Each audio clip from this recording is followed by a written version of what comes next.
is up, everybody? What is going on? It is Luca here, back with another live stream on this Monday. I told you guys that, we're going to try going live every single week, at least once a week, as this will be the Monday edition of LR Live. Just wanted to go live for a bit, just talk some Raptors, man. There's been a lot of stuff going on, a lot of rumors, of course. You guys know what's out there. Been dropping some videos on it. The Giannis stuff intensifying. And then we got the Jake Fisher report on, I think it was Friday, about the Raptors being a landing spot for Kevin Durant. And here we are. It's like no offseason is ever boring with this Raptors team. It's like there's always something, right? Every single summer when you think it's going to be just a completely dull offseason. Because believe me, I thought this offseason was going to be quiet. I thought it was going to be boring. There was going to be not a lot of rumors and noise when it came to this Raptors team because they made their big trade of Brandon Ingram at the trade deadline. And this team is pretty much set up. This is the team, unless a trade happens, that the Raptors are going to roll into next season. But then, the Giannis stuff got the ball rolling. That took it by storm. Windhorst kind of got this all started with his report of the Raptors looking for a big fish. Then that escalated with Doug Smith saying that there is mutual interest between Giannis and the Raptors. Then, of course, the Scotty piece came out that the Raptors would have no untouchables on their roster, and Scotty Barnes could be the framework of that deal. And then Jake Fisher on Friday, again, saying that if Giannis doesn't hit the open market, because, again, Giannis Antetokounmpo, he is not a free agent. He's still under contract. He has not yet officially requested a trade. If he doesn't hit the open market, then Kevin Durant could be a landing spot in Toronto, because we know KD is going to be traded. I mean, KD, it is a foregone conclusion. The Suns and Kevin Durant's relationship is beyond repair. All arrows pointing that a KD trade will take place before the draft. So that's just a couple weeks away, as the draft is scheduled to take place on June 25th. So, KD is likely going to be traded very, very soon. It's just a matter of where he's going to go. Obviously, along with the Raptors, there are some other teams that are more of the favorite, if you will, when it comes to landing KD. There's teams like the Houston Rockets, the San Antonio Spurs, that if I had to guess, I would say they would be the favorite, in my opinion, as of now, to land KD. I would be, how can I say this? I mean, I wouldn't be shocked if he goes somewhere other than San Antonio, but where I'm at right now, I'm feeling like KD's going to San Antonio. But hey, maybe the Raptors are lurking. Maybe the Raptors can strike up a deal, and maybe there is a big fish that will be coming to Toronto this summer. So guys, we're going to talk about it. We're going to field some of your questions, just hang out for the next little bit and just talk about the latest Raptors rumors and all that good stuff. Do me a solid, drop a like on the video. Subscribe to the channel for more live streams, more content. We're almost at 40K on this channel. Cannot thank you guys enough for your continued support. So, let's get this thing started. So, obviously, when you look at the two big fish, Giannis and KD, as you see the title of the thumbnail, the text on the thumbnail, who should the Raptors go for? So, if the Raptors hypothetically went for a Giannis Antetokounmpo, it would be far more expensive than if they were to go for a Kevin Durant. At this stage of their careers, Giannis at 30 years old is in his prime, whereas Kevin Durant, he's going to turn 37 before the next NBA season. And, I mean, he hasn't declined significantly, but trading for a 37-year-old player, that is pretty risky, especially when you consider that he is going to be an unrestricted free agent. And you know KD, you never know where that guy's head's at. So, he could come here for a year and then be like, okay, I'm out of here again. So, I feel like there's more risk with KD, but he's far less of a price than Giannis would cost. Because if the Raptors do go for Giannis, I really believe it would take Scotty Barnes. I don't think the Bucks get a done deal with the Raptors unless Scotty is included. I've given my reasons as to why in previous videos, but pretty self-explanatory. It is Giannis freaking Antetokounmpo. You're not going to get away with the OG package. Raptors aren't going to trade Brandon Ingram. There's no other pathway to a Giannis deal unless you include Scotty Barnes in the framework of that deal. And if they do that, the Raptors have one of the best offers in the league, in my opinion, for Giannis, because you're talking about a package of Barnes, Abaji, Grady, potentially with a bunch of first-round picks, or you could go the other way of Barnes with RJ with a bunch of picks. So that's an enticing trade package for Giannis. I think if Giannis does indeed make himself available, he says, I want out, the Raptors will definitely have a good shot of trading for him if they're willing to include Scotty Barnes. So Giannis is going to cost a whole ton. You're talking about a franchise-altering move. You're trading away Scotty Barnes in that hypothetical, a guy who you position this franchise around. But of course, you're getting a guy in Giannis who has the proven track record of leading a team to a championship. He is in the prime of his career. I don't anticipate a significant drop-off of Giannis until he's at least 35. So, like, you're getting a guy who is a top 3 player in the NBA. That's what you're getting. You're instantly going to have a chance to win a championship in the East. Now, if you don't go for Giannis, he stays put in Milwaukee, and you go for KD, it's going to cost you a lot less. You're looking at a trade package of RJ, Jakob Poeltl, because the Suns reportedly are prioritizing getting a center back in a KD deal, and probably number 9. I would say, like, the Suns are really going to try to get into this draft, get into this lottery, especially if they're going to try to trade KD before the draft. Like, the Suns, if they got it on their minds that they want to get in the lottery, I think the Raptors got to fork away this pick. The same thing with San Antonio. If they get a deal done, I think they're getting rid of 14. So the Suns, you would think they would want to get in the draft. So the Raptors with that package doesn't necessarily break the bank, and you're getting Kevin Durant. Now, there's a couple of question marks with KD, more of a risk, as I just mentioned. You know, is he the guy who is capable of leading a team to a championship at this stage of his career? I mean, we saw KD. He has not proven he can do it on his own. He only won championships in Golden State when he had Stephen Curry, Draymond Green, Klay Thompson. At this stage of his career, at 37 years old, I don't know if KD can be that alpha to lead a team to a championship. I mean, he hasn't proven it. He's more better situated, being alongside an alpha, a young star like an Ant Edwards, who's a proven superstar, or a Victor Wembanyama. But him with Scotty Barnes, is that enough to get the Raptors a championship? Maybe an Eastern Conference Finals appearance, but to win it all, I don't know. Because Scotty, in my opinion, is more of a secondary, even third option on a championship-winning team. Whereas I think KD is going to win a championship when he's not asked to be the number 1 option, when he is asked to be the second option alongside a young star, as I just named. So that's the thing. And then you're also giving up a center, the only center on this roster. And the Raptors, we know they longed for a center for a while. Post-Ibaka, Gasol days, it took them a while to get a center. And we know how important a center is to their team. So you get rid of Poeltl, you get rid of RJ for potentially 1 year of KD. If the Raptors don't go on to the NBA Finals and win a championship, then you basically surrendered a ton of assets for absolutely nothing. Because then again, KD's got the luxury of leaving, and you know him. He's probably going to want to explore another team if, let's just say, he does get here to Toronto and the Raptors end up being like a second-round exit, or it doesn't go to plan. Kevin Durant's not staying in Toronto to the end of his career. If he gets traded here, I think it would be a short tenure. Unless Masai and company, they do have plans of locking him up. They have his word.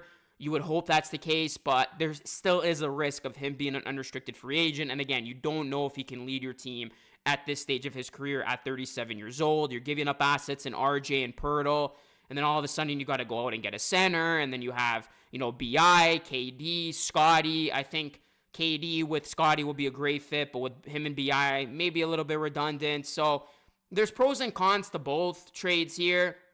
Personally, if I had to choose between the two, I think the Raptors, if they're able to, and if he does become available, should go for Giannis. I'd rather go for Giannis than KD because, again, that's a guy who has the proven track record. He can lead a team still to a championship with the right supporting cast, in my opinion, especially if he has a definitive number 2. And I think Brandon Ingram can definitely be a number 2 on, a championship team. I think that avenue, it would cost you more. You're parting ways with a Scotty Barnes, but I think you're closer to winning it all that way than you are, forking away some nice depth, going for KD, a guy who is going to turn 37, and you don't know if he has what it takes to lead you.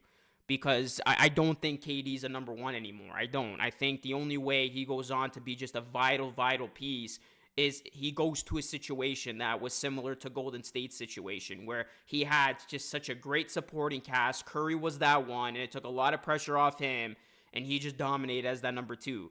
And I know KD was the one in the playoffs, but still, like, he had Steph and Klay Thompson at the peak of their careers with Draymond. So, like, for him, he wasn't expected to carry a team. With this Raptors team, with Scotty Barnes, like, and Brandon Ingram, I think he would still need to be the number one guy if the Raptors want to go far. So I just don't see that in his career at this point. Whereas Giannis, I think he still has it in him where he can literally single-handedly lead a team with, again, the right supporting cast. So if I had it my way, I'd rather go for Giannis, even if it cost more. But, I mean, I'm still not going to be upset if the Raptors end up trading for KD. Like, it's still Kevin freaking Durant. Like, I know it's not the KD, the one that we saw in his prime, but, like, he's still a guy who would instantly help the Raptors' half-court offense issues, instantly help this team, just score the basketball. And, yeah, he would give the Raptors, I would say, a chance. With Boston, you're not knowing what their situation is. Like, Tatum's going to be gone. If the Knicks don't make a big move, yeah, the Raptors would have a chance in the East, but I just don't know if they would be able to go all the way with KD. But, I mean, if you're saying KD's the alternative and he's the plan B, yeah, I mean, that's a pretty good plan B, but I think there's more of a risk with KD than there is Giannis, especially since Giannis is under contract for a few more seasons. I like that part better. But with KD being an unrestricted free agent, you parting ways with some nice pieces, I don't know, man. I don't know if that would pay itself off. It would basically like the Kawhi Leonard situation all over again, where like you would be going in for 1 year if you don't have KD's word that he's going to resign. And then if it doesn't work, then you're kind of like, oh, what happened? But that was different because Kawhi was in his prime and KD, again, at 37, like, let me know, guys. Let me know, chat. Like, can KD carry this Raptors team to winning it all? Like, I'm not just saying NBA Finals. I'm talking about winning it all because that's where you could justify it being worth it. I mean, yeah, NBA Finals would be cool, but I think if you made, like, a big move like this, you need championship proof, kind of like the Kawhi deal. So, I don't know. It's interesting to see what's going to happen, but that's kind of where we're at right now, right? So, what's going on, John Bow? Yeah, I really just don't understand KD.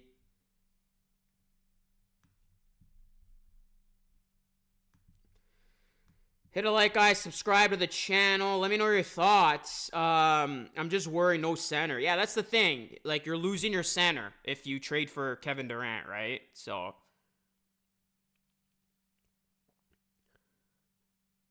KD can't keep up the speed of these young Bucks. The trade makes no sense. Giannis gets you a 5+ year championship window. KD is doubtful to be in the league by that. Yeah, I agree with those points. Again, when you look at both players, yeah, Giannis kind of gives you that longer leash of winning, whereas KD, as I just explained, it's kind of like you're going all in on one season and you're hoping for the best. So I don't know if that's like the right strategy you want to take, especially when you're going to be...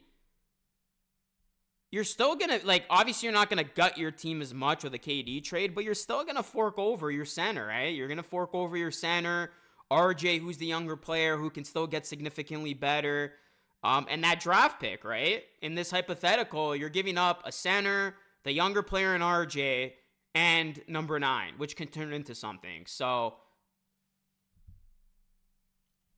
any chance we keep that number 9 pick and get Malawak if you trade? Well, I've been seeing a lot of like chatter online, fans saying they would want to keep that number 9 pick. Maybe that's plausible.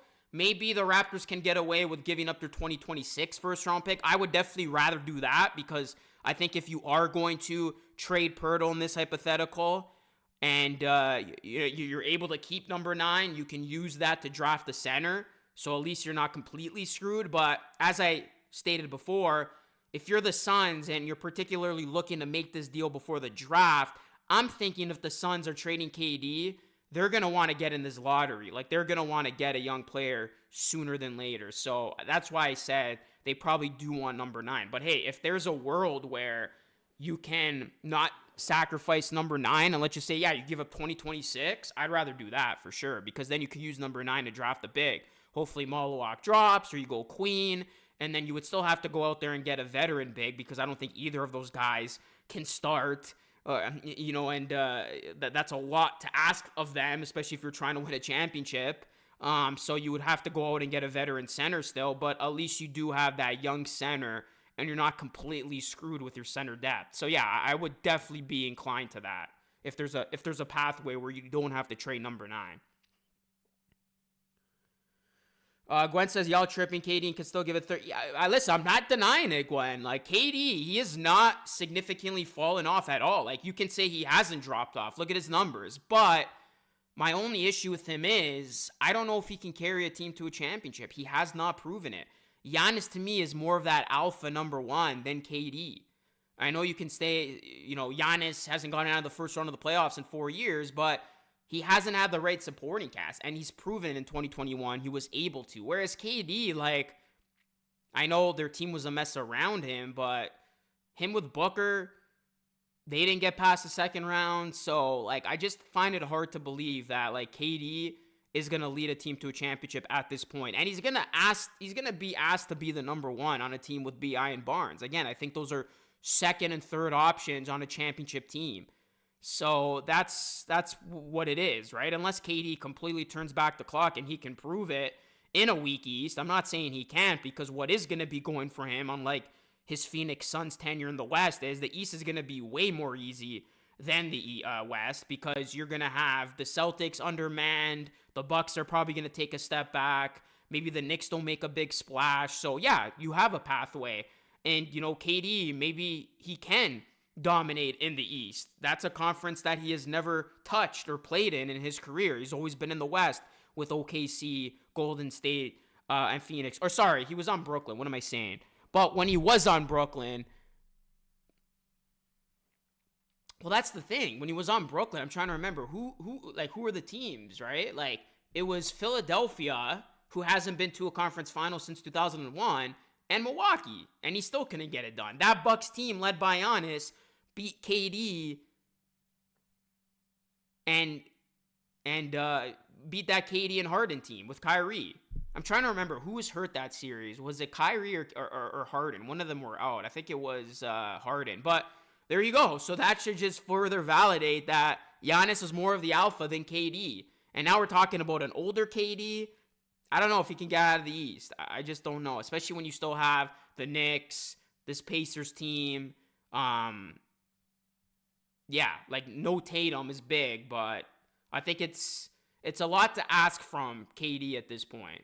So that's why, yeah, the Giannis I'm more open to.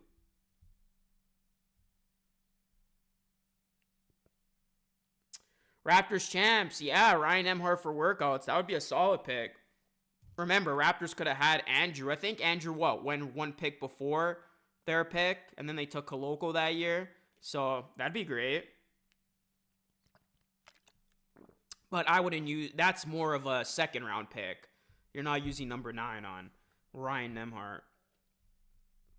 What's going on, old your rule? I think the big decision is the Bucks, because they could just not trade him, and now execs are saying he will be one of those players that play for the franchise. Yeah, that's the thing, Brandon. I think, again, I would rather Giannis, but the other thing is there is a way stronger possibility of Giannis not getting traded than KD. Like, KD, it's a foregone conclusion, right? Like, it's been reported time and time. It was supposed to go down at the trade deadline and never did. Like, KD's getting traded. It's just a matter of when. Whereas Giannis, as you just pointed out, there could be that sentiment that maybe he does stay in Milwaukee. And we know Giannis' character. He loves to troll. He loves the attention. Maybe he's just playing along here. But the back of his mind, he knows, me and my family, we're not going anywhere. We're staying in Milwaukee. So KD is more available than Giannis right now. Giannis might not go anywhere. And then that leaves all the teams that want to make a big splash looking at KD. But again, you're going to have, if you're the Raptors, the Rockets, the Spurs, possibly the Timberwolves to outbid in this situation. And again, you're likely losing a center here in Pirtle. So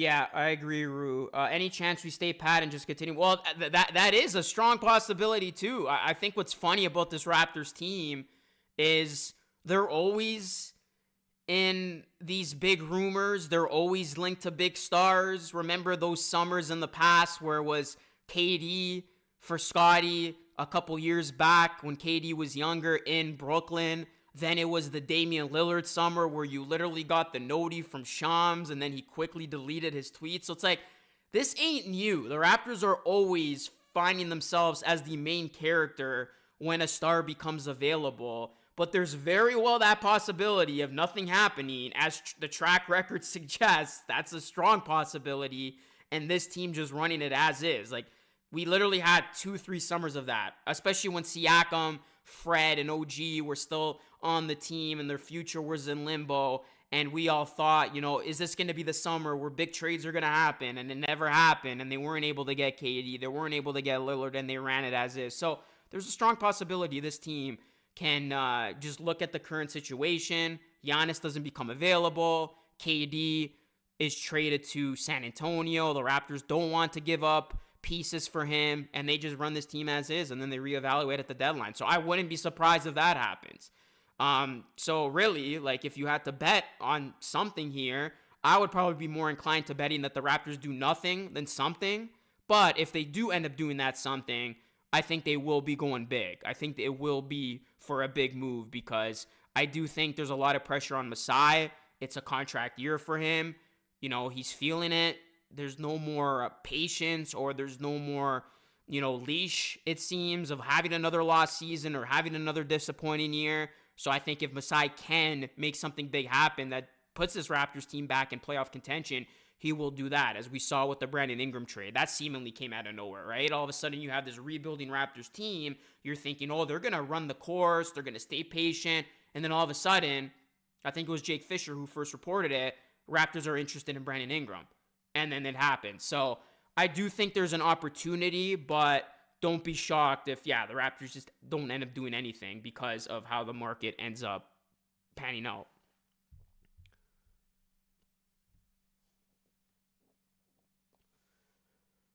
KD's going to the Spurs 100. Yeah, like I said, John, I do think KD ends up in San Antonio. That's my number one.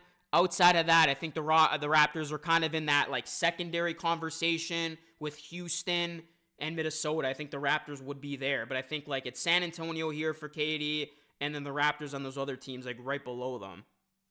If you talk about like tiers and stuff, what's going on? But yeah, guys, let me know. Let me know in the chat. Who are you eyeing? Do you think the Raptors do anything? We got the draft coming up soon. What's been lost in all this is the draft is right around the corner. I know we've been all caught up in these rumors, me especially.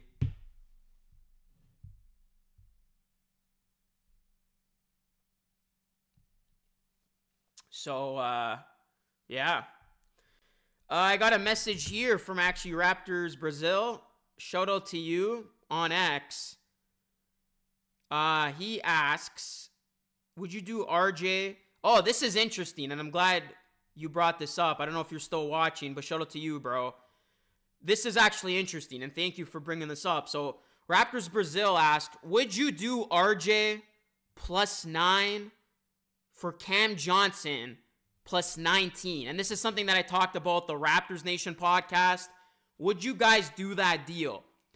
That's interesting to me because I think Cam Johnson is the better player than RJ. He's older, yes, but I think he's the better shooter, and you can make him kind of into that like 3-and-D, more so of like that 3-and-D threshold player than you can RJ, in my opinion. You lose 9, but you do get 19. And I haven't done my full draft board, so it's like, are you still able to get a guy who you like at that spot? I think that's what it comes down to. But in that trade, you get the better player, you get the worst pick. That's something that's very interesting because, like, it's clear the Raptors want to win. You go after a guy in Cam Johnson who's in his prime, who's a very good player. I'm high on Cam Johnson. I just think he hasn't been in the right situation. I mean, he's on a rebuilding Nets team. They're, tanking, whatever you want to call it. Like, they're going the other way. that's a guy who can contribute on a team that's looking to take the next step. And that kind of moves me. IQ, Cam Johnson, Brandon Ingram, Scotty Barnes, Jakob Poeltl. And then again, you do get the worst pick in that scenario, but maybe you still get a guy you like at that spot. So I wouldn't hate it. I'd be open to that. Like, and that's another possibility. Like, if the Raptors don't go for the home run, maybe the big fish all along is like a Cam Johnson or a Jared Allen or someone of that magnitude. Like, maybe it's not a superstar, but it's like a upper echelon role player that can fit nicely with your Scotty Barnes, Brandon Ingram, and Emmanuel Quickley trio. Because I do think if the Raptors don't strike big for a star, like, I think, or let me rephrase it. I think RJ's the likeliest trade candidate on this team. Like, I think you entertain the Scotty Barnes conversation if Giannis is on the table, but if Giannis isn't on the table, and then you go to, like, who is most likely to get traded on this team before IQ, before Jakob Poeltl, obviously before Brandon Ingram, before Scotty, before anybody really, RJ Barrett's the likeliest to get traded. So we could see something like that in the works where you try to move off from RJ for a guy who can help you get back to playoff contention, a guy who's in his prime, kind of the same timeline as Brandon Ingram and Jakob Poeltl, who would complement Scotty. Oh, and by the way, what I like about that move is the Raptors would actually have a little bit more flexibility. I think they would have about $5 million more in the mid-level exception with that deal. So, like, you're not only getting the better player, in my opinion, you get the worst pick, yes, but you are freeing yourself up a little bit financially, and we know how the Raptors are in the pickle with that. So, yeah, I'm not, like, I'm pretty open to that trade. The more that I talk about it, I'm kind of just talking myself into it here. But if the Raptors kind of don't go for that grand slam home run deal, I could see something like that taking place, and I wouldn't be opposed.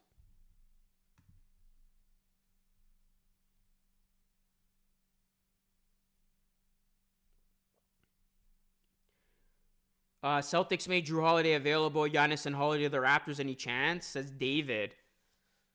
That'd be a complete 180, man. That'd be crazy. I don't think they're gonna get a point guard. I think a man. I know a lot of Raptors fans have kind of given up on Quickley, but I don't think Quickley's getting traded. I don't. I think, like I just said, RJ's the likeliest Raptor to get traded. I think Quickley, the Raptors see him as more of like a main piece than they do RJ, in my opinion. So Cam's injury prone. We don't need two injury prone players at the wing, says Raptor Champs. That is a little bit of a downfall with him, is his injury history. So Cam Johnson's dunk over PJ Tucker was nasty, LOL. I forgot about that. I actually got to go back and watch that. So I think that was reported. But that was like a lesser report, I think. I think it was like Nets Daily that reported that. So Raptors should try to keep RJ. His ceiling is high. Everything they ask RJ to do, he gets better defense and three-pointers. Well, that's the thing, right? He is a younger player. He is coming off a career year. He's really loving it in Toronto. So maybe there is a pathway where they don't trade him, but I just think if the Raptors do a move, like, RJ is likely to be dealt. Leon says, I wouldn't mind trading for Sabonis. See, that's the one I don't really like, the fit, Sabonis. Like, maybe you guys can sell me on him more. It's just like, you trade for Sabonis, like, who are you giving up? And it's like, are you playing, like, Poeltl with Sabonis and Scotty? It's like, how would you get Sabonis? Like, you're trading, what, RJ and something? Like, I just don't like the fit. I think Sabonis is more of a 4 than he is a 5, and it's like, I like Scotty in that 4 role, so, like, I don't know. Like, are you looking at Sabonis at the 5 with Scotty at the 4 and Ingram? And in that deal, you're trading Poeltl. I just don't know about trading for Sabonis. I don't like that fit. I think there's a lot of clunkiness there. I am happy about Jakob. Don't need Sabonis. Yeah, like, I agree with that. Like, I'm good with Poeltl. If you're not going to, trade Poeltl, like, I'm good with I'm good with keeping Pirtle. Like I'm not really a fan of the whole Sabonis narrative. But it's funny, like right now, right now, like on these betting sites, Sabonis is actually the most likely to be traded to the Raptors, which is funny to me. You imagine we all just get a curveball. We're all thinking KD, Giannis is coming, and then it's really Sabonis. That'd be pretty funny. That'd be a funny swerve. But yeah, like I just I don't think the Sabonis thing makes a lot of sense. So I think right now where I'm at, it's like try to go all in for Giannis. But if not, I'm probably more inclined to doing like a trade along the edges, like, RJ for a package, the Cam Johnson one. And then like even the KD trade, like I think there's just a lot of risk to it that like again, I would still be happy that KD's on my basketball team, but I just don't know if that team is going to be good enough to win a championship. So, Giannis is certainly the big fish. That's number 1 on my board.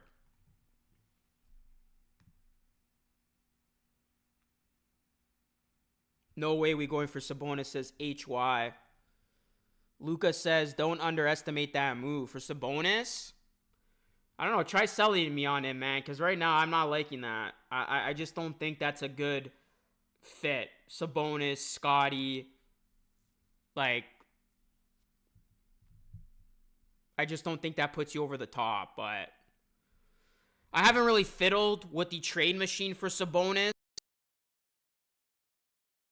Haven't really looked into it a lot, to be honest. I just been doing a bunch of mock trades for Giannis and the KD.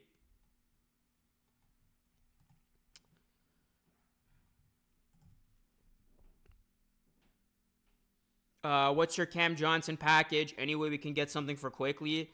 My Cam Johnson package is basically the one that was proposed to, I think it was Nets Daily that said there's interest there. It's Cam Johnson, 19, because the Nets reportedly want to get another pick in the lottery, because I think they're going to try to go all in for Giannis too with like a bunch of picks, and they got the more enticing picks.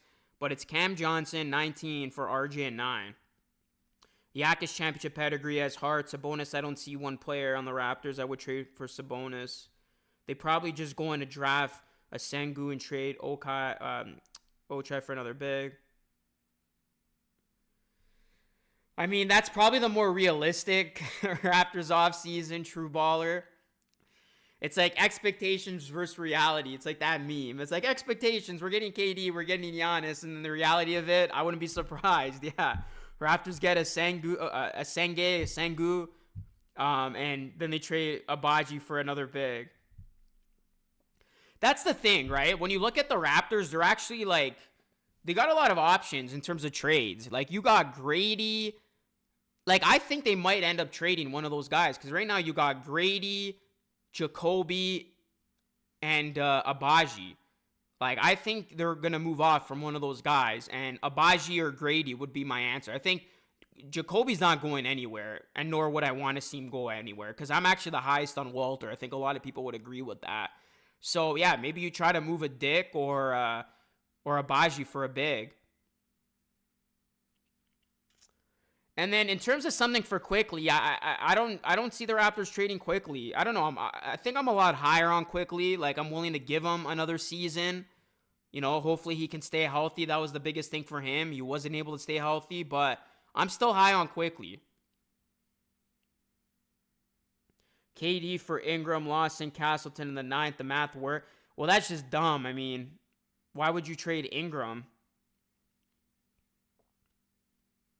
Like you're trading the younger guy, and you just signed Ingram. And I think contractually they can't even trade Ingram until like, I think it's like after July 1st because of the contract stuff. And I think KD's gone before July 1st. They're going to see what his team, what this team has before doing a big move. Yeah, that's a good possibility too. I could see that as well. They say the trade deadline is the new offseason. We saw how many trades went down at last year's trade deadline. So I think that's a very strong possibility where Raptors run it as is. They don't have to make a trade because they're not going to get dinged by the tax until the end of next season. So they actually have until the end of next season to get under the luxury tax before they're dinged for that. So in theory, yeah, they could wait until the trade deadline and make a move there, see what they have first, if it's justified to pay this group what you're going to pay them, or if you want to get under that luxury tax, again, you do have until the end of next season so you can strike something at the deadline.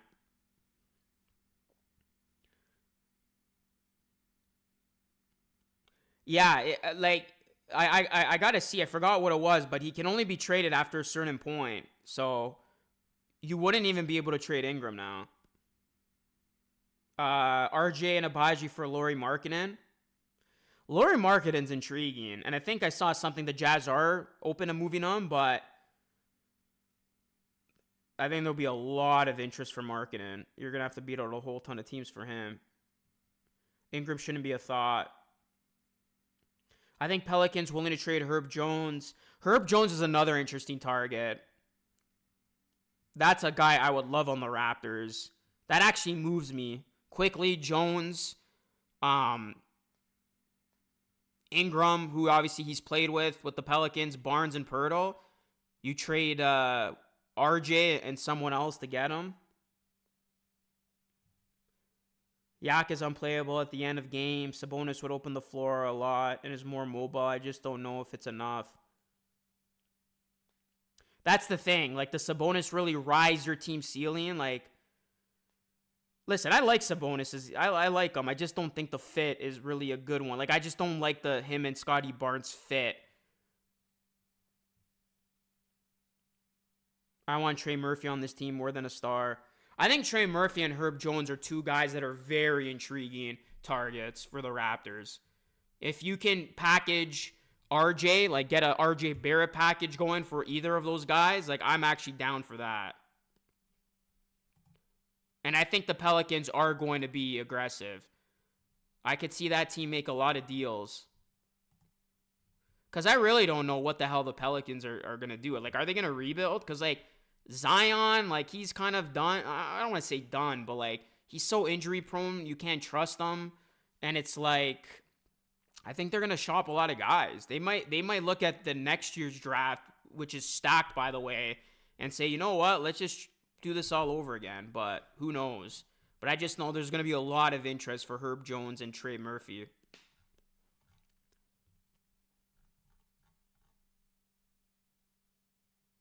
Damn, they're really running John Cena versus CM Punk at Night of Champions for the final time. I just saw this video on WWE's X account. Wow, that's crazy. Bringing us back to 2013. All my fellow WWE fans would appreciate that.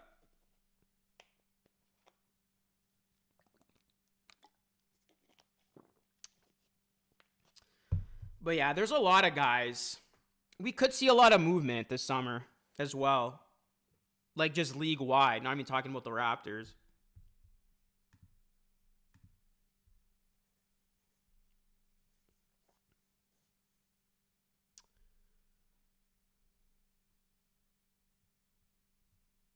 Jordan says pick one. Sabonis, Naz Reid, or Markkanen. I think they all fit well.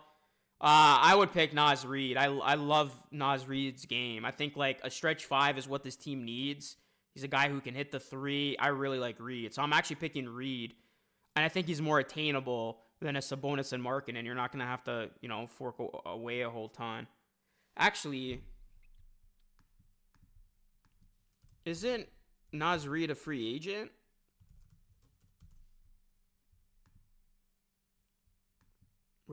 Does he have one more year on his contract? Oh, he's got a player option. All right. $15 million. He's probably going to opt out for sure. He's definitely going to get a big offer. So you're undervaluing RJ. How many 24-year-olds in the league dropping 20 a game with decent efficiency? Has improved every year in defensive end, still has room to grow, says S. Antonio. I just think RJ, if you're looking to upgrade this roster, math-wise, it just makes sense. Like, he's looking like the odd man out. I just think if you're going to look for a better fit, next to Barnes and Ingram, if you still have hopes of building around them, I think the way you do that is through RJ.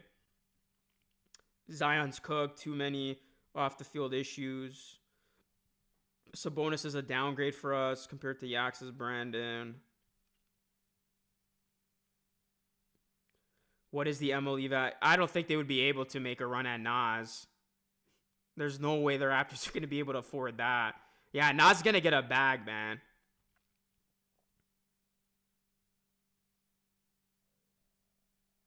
Yeah, he's got a player option.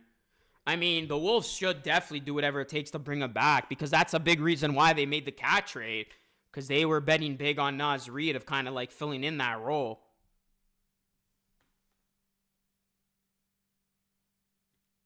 Oh, wow. Giovanni says John Gambo says Suns beat reporter released the list KD's willing to go to, and the Raptors are not on that list. I got to take a look at this because I actually like Gambo.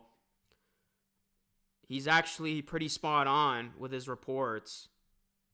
I got to check this out.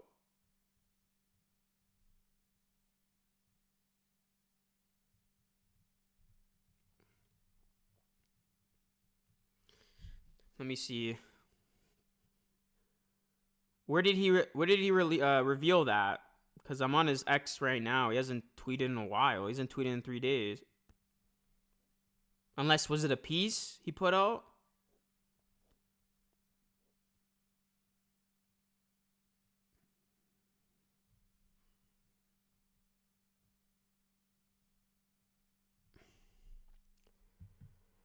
RJ is good, but he doesn't fit with Scotty.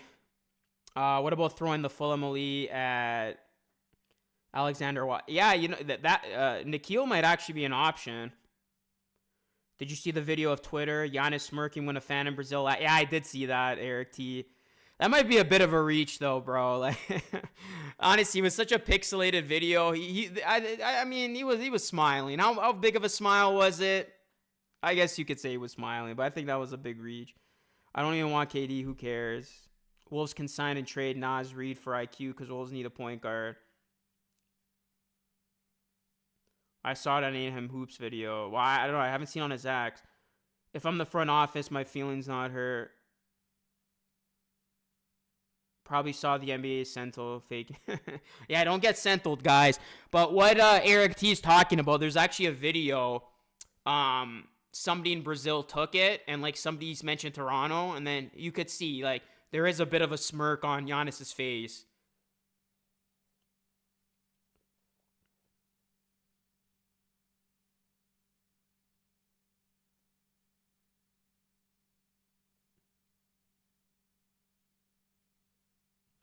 Okay, so you saw it on AM Hoops' video. All right, well, I wouldn't put too much stock into that. I thought it was more like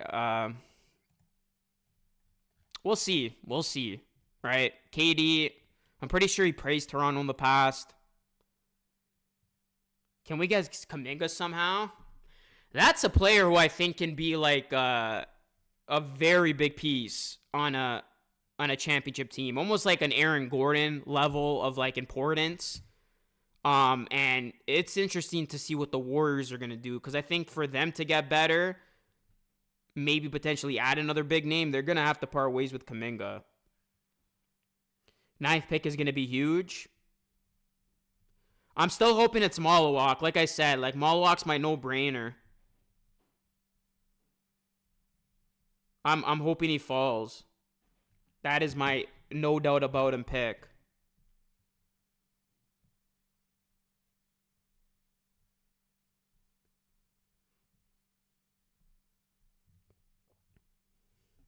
But the NBA draft is on the 25th, guys. I'll likely be doing a live stream. See what's up. Who they're going to pick.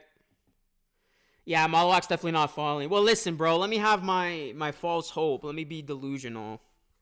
But, yeah, I agree. I don't think he's going to fall. I mean, he would be my no-brainer. So I saw CBS Sports' latest mock draft today, and they have Derek Queen. I don't know how I feel about Queen. I just think, like, there's a lot of question marks with his athleticism and defense. I think offensively, you're not going to have to worry. He is an underrated playmaker as well for his size, but I just don't know about his defense. Like, it's just, there's a lot of question marks with that, and I don't know how I feel about that, but I do think it could be Queen. There's a couple other names, obviously Sengu, um, but like you could tell Malawak's definitely the Raptors guy. If Malawak's still on the board, like Masai's taking him 100%.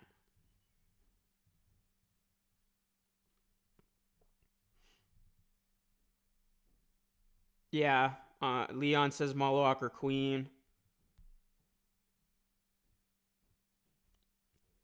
Oh, that's the other guy. Yeah, Carter Bryant I actually really like a lot too. I was trying to remember his name. It just wasn't coming to me. But I like Carter Bryant. I think he can mold into a really nice 3-and-D type player. He shot it. He didn't have like a. He didn't shoot like he didn't have a huge volume with his shooting. But like I like his jump shot. You could tell that guy, with the reps and the development, I think that he could turn into a very good shooter at the next level.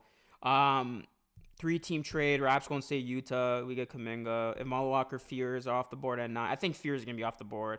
The way Sengu playing and carrying in EuroLeague playoffs, I think Masai picks some because the Sengu's like Siakam. Yeah, that's another intriguing guy.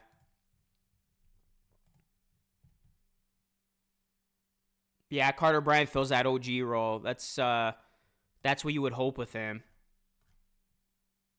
And again, he would be a future starter on your team, kind of replacing RJ in that lineup. Second round could go either way. I haven't gone that deep into the prospects, but I do know they worked out Nemhart, or they are working him out. Asengu equals Siakam.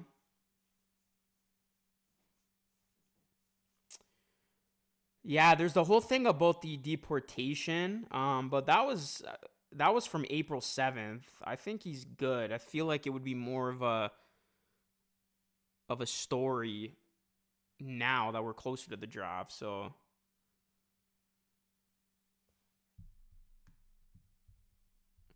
hit a like, guys. Subscribe to the channel. Really appreciate everybody in here. I'll be going live Mondays, tentatively every Monday. I'll say for the summer, just to kind of talk latest rumors, talk Raptors. Obviously, there's going to be weeks where there's absolutely nothing to talk about. But I think for the next little bit, with the draft, with free agency coming up, for the next little stretch here, the home stretch, if you will, we'll be going Mondays, just talking about the latest rumors, talking about what the Raptors can do, free agents, field your questions, all that good stuff, just chilling out here on a Monday. So really appreciate everybody here. I know haven't been live in a while, been a little MIA with these live streams, but it's good to be back. It's good to be back doing these live streams, and yeah.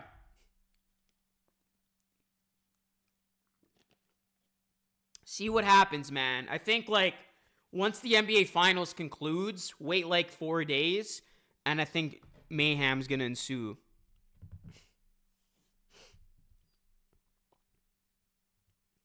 By the way, I hope Indiana pulls it off. That was kind of underwhelming in Game 2. I knew OKC was gonna bounce back, but hopefully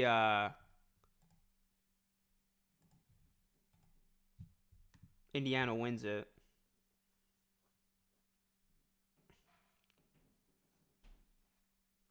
Okay, there you go. That's news to me, actually. Rap says Malawak holds Swiss citizenship as well. That's why it's not a story for him. They likely take Nemhard in the second round because he's like a pass first PG. Yeah, that's what I was thinking. Definitely siding with Indiana, bro. If we got past Celtics in the bubble, we might have on the finals. I don't know. Would that Raptors team have beaten the Lakers? Definitely if they had Kawhi. Without Kawhi, that would have been interesting. But I don't know. I think still the Lakers would have probably won that series in like 6 without Kawhi. But who knows? Hawks interested in RJ, 13 and 22 in filler for Buffkin. I mean, I'm kind of out on Buffkin. If it was going to happen, it would have been a Siakam deal. And the Hawks kind of look like idiots now, don't they? Remember they weren't willing to give up Buffkin in a potential Siakam deal. It's like, look what Siakam's doing with Indiana now. He would have been perfect with Trey. Siakam needed a star point guard.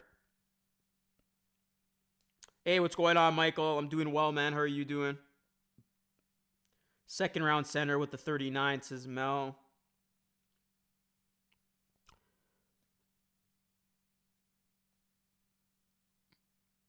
We'll see what the Raptors do with their picks. To add to what I said before, go after Nah, move Grady to Orlando for Badatse, 16th and 25th. Badatse I like a lot too. He's a center I think that's going to get a lot of interest, even from like a team like the Lakers, another team that isn't the market for a big.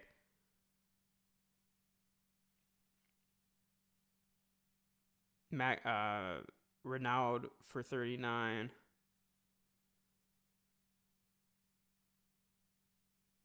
13 and 22 gets the Raptors, potentially Sorber and Fleming.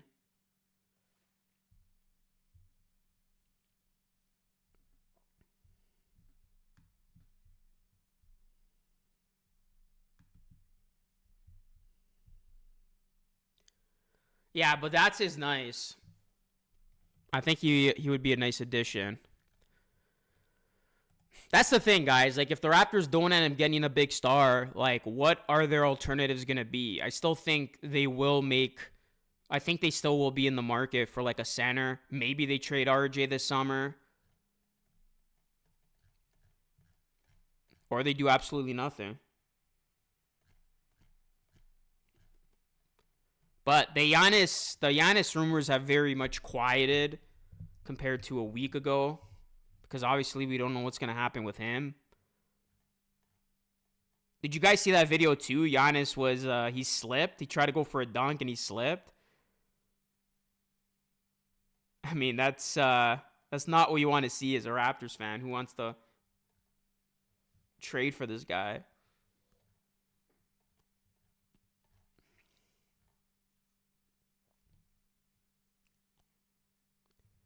Brook Lopez is likely to leave the Bucks in free agency.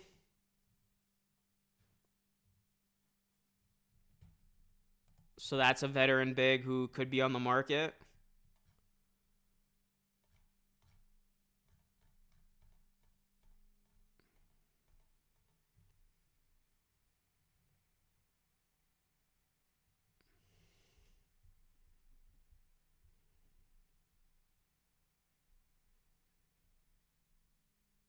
No, he didn't get injured. That would have been crazy, though.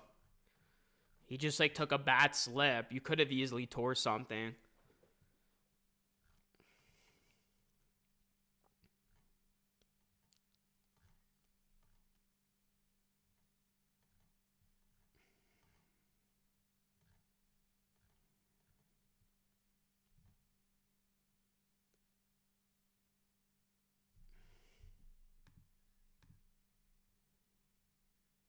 Brook Lopez is 49.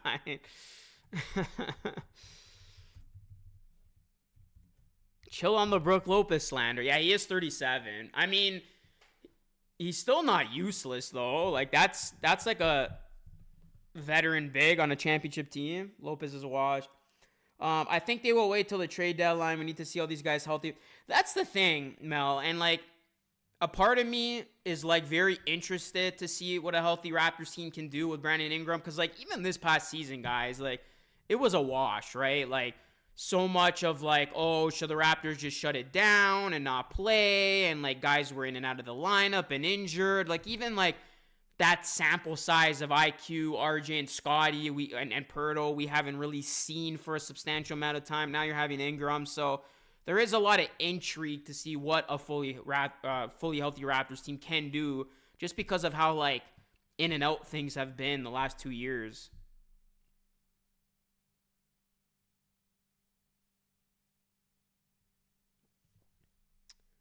If Malawak and Queen off the board, then Raps should get that extra pick and get a wing and a center. I like Queen at 9. If we make the pick, KD would be better for the Raptors. 3-year window, says Steve.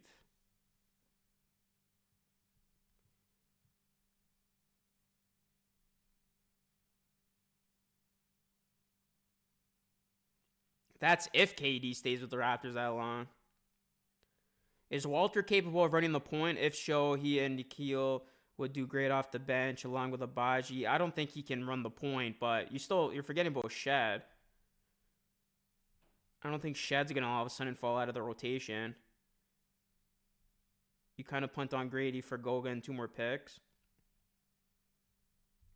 Luca, what guys on this team do you think could play in a game 7 as they currently are? That's interesting. What do you mean? Just like anybody can play in a game 7, like be like a difference maker in a game 7?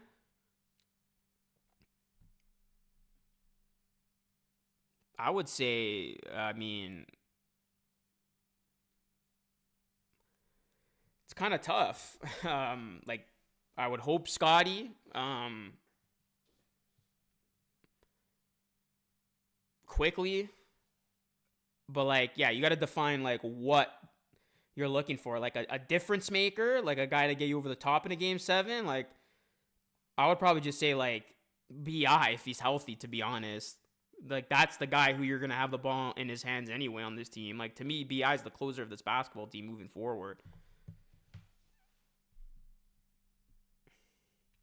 Yeah, there's a lot of similarities between Katie and Ingram's game. Remember, he was dubbed like the baby KD.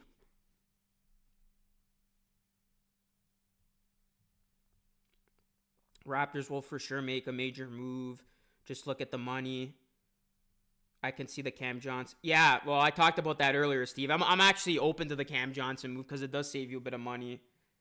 Like like you pointed out, Barnes, Dick, Abaji, 3 picks for Giannis, IQ for Holiday, RJ for Herb Jones or Cam Tom. Boom. You literally traded the entire team. Damn. Not going to lie, though. Drew Holiday, Herb Jones, Brandon Ingram, Giannis, and Pirtle. That's a championship. You're right. That's a finals team right there. Impact players, I'd probably say Ingram I'm the highest on of being like a true impact player, and like Scotty, obviously. But yeah.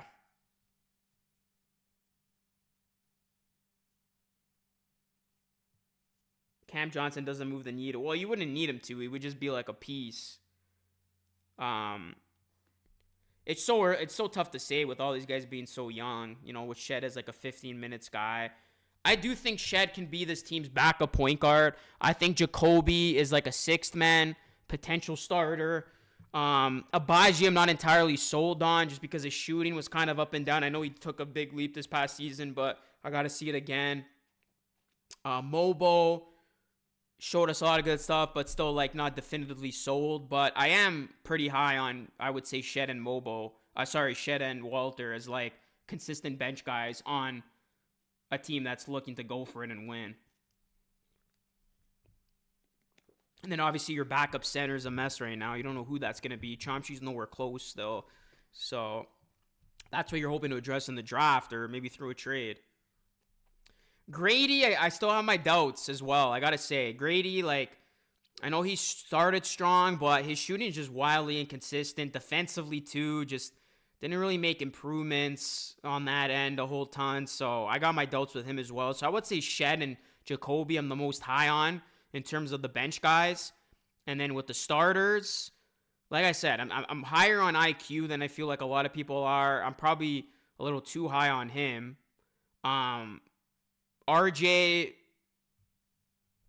kind of like neutral with him. And then I'm pretty high on Ingram. I'm excited to see him play. I think, with the Pelicans, he kind of didn't really have that defined role. It was always like, this is Zion's team. But I think like with the Raptors, like they're going to expect him to like be that guy and want to like give him a lot of touches and really involve him in the offense. Remember too, like he had Trey Murphy's emergence kind of take away from him too a little bit. So I think like this is going to be a really good opportunity for him.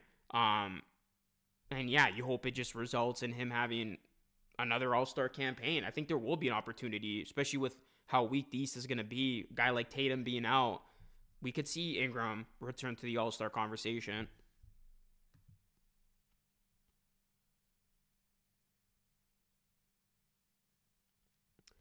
He needs an offensive game, Mobo. If you study the Raptors, they're disciplined financially. They only be a tax team if... Yeah, I agree. Masai may not show his hand. Well, that's the thing. Well, again, they still have until the end of next season, Steve, so that's why. Like, if you run this team as is and the Raptors are a middling team, you're definitely going to see changes at the deadline. But yeah, they're not going to justify paying this team into the tax if they're just going to be like a borderline playoff team or a second round team. And I really would be shocked if this group shows us they can be a championship caliber team or even like a conference finals caliber team. Boucher's interesting because wouldn't it make sense to bring back on a team-friendly deal where you don't have significant spending power? And it's like, if you are looking to return to playoff contention, he's a guy that's going to help a playoff contender. He's a stretch big, which is what this roster lacks right now. And we saw how good he was for this team when he wasn't supposed to be good, when they were trying to tank and lose. So it's like, he wants to be here. He's better suited on a team that's trying to win now. Doesn't that kind of follow with the Raptors? Like, why wouldn't you bring back Boucher, especially if you could get like a very cheap team-friendly deal, which I think he would be open to. So like, I don't think he's guaranteed a goner. I think it depends on like where the Raptors are, what they do, if they do go for a big move, and how desperate they are for a backup big. I think those are all things to consider, but I don't think he's a guaranteed goner. I still think there's a pathway where we could see him back on this team. Yeah, Abaji, I think could be a goner as well. Like I said, I'm not really sold on Abaji. He's a great defender, but his offense is still a big question mark. I know he did show us that he can be a consistent shooter, but I just don't know with him. I do think between, again, what I said earlier, Abaji, Grady, and Walter, you're for sure probably going to move off from one of those guys. And it's either Dick or Abaji. We'll see if they make the move, Steve. I like Abaji needs to make more plays on defense, more aggressive on offense. Even if they traded for Giannis, Rodgers won't pay the luxury tax until Raptors are legit number one or been to conference finals. I want Boucher to come back. Yeah, I think there's a lot of sense to bring back Boucher if this team's trying to win. If we're still under the notion, oh, this team's taking the slow, methodical approach, they're rebuilding, but clearly that's not where this team's at right now. And that's kind of been where they're at since making the Brandon Ingram trade. This was going to be the last season. They were going to try to be bad, get the draft pick. They've gotten the draft pick. Like, I think this team, based on the reports too, Masai being aggressive, all that, like, this team's going to be pushing to make a big leap. They're going to be pushing to be in the playoffs. So I think a team like that makes a lot of sense with Boucher on it.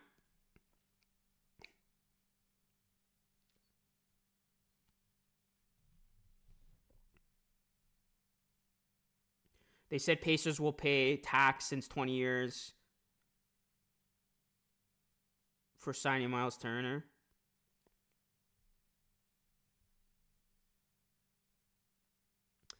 Boucher's not going to take a vet minimum, $6 to $8 million a year for Boucher. Bring back Boucher. I would move quickly, $30 million. I don't know who's going to want quickly though for that contract. Right now, it's not looking like a good contract, but again, I'm not out on quickly. I still think he can redeem himself, but he's going to have a big season. If we get another year of quickly being hurt and not seeing any sort of improvement, that's when I'm going to be really worried about the guy. Because remember, they were expecting quickly, based on that figure they signed him to take a leap, to show that he can be a starting point guard. But right now, Emmanuel Quickley's PR is at an all-time low. Not only the fans out on him, just the NBA media's out on him. I saw an NBA tiers list that like a big Twitter account made, and they had Emmanuel Quickley and like as like part of like the worst point guards in the league conversation. And I mean, until he proves that he's not, that's kind of where you rank Quickly, more towards the bottom than you are to the top, right? When you just look at all the point guards in the league. So he's got a lot of proving to do, that's for sure. He's going to have a big year. Kyle Lowry coming back. I saw like a fake report. They're like, oh, Kyle Lowry's retiring or whatever.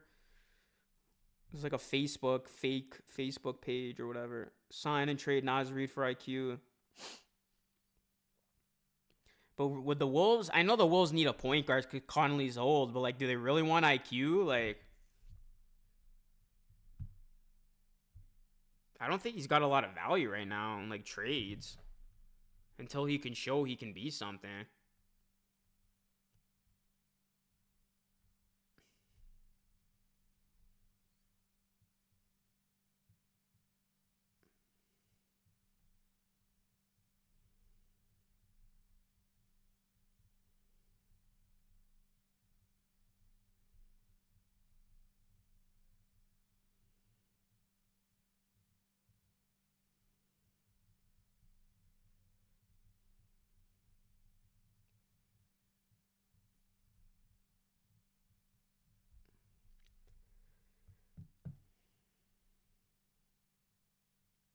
He should be the back contract the Nets would take for the 9th pick and give up Johnson and 2 picks.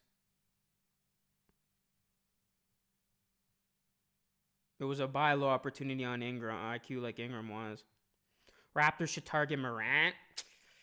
I don't really like. I mean, who would you trade from? You're not gonna get like. Are the Grizzlies really gonna? Well, I guess what IQ and RJ, but I don't know. Morant doesn't really move the needle for me.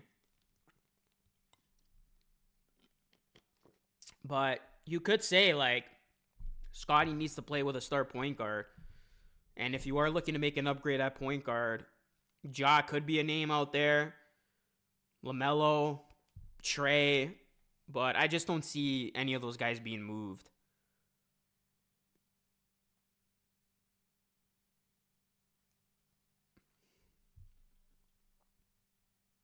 Jakob and IQ. Yeah, then you don't have a center.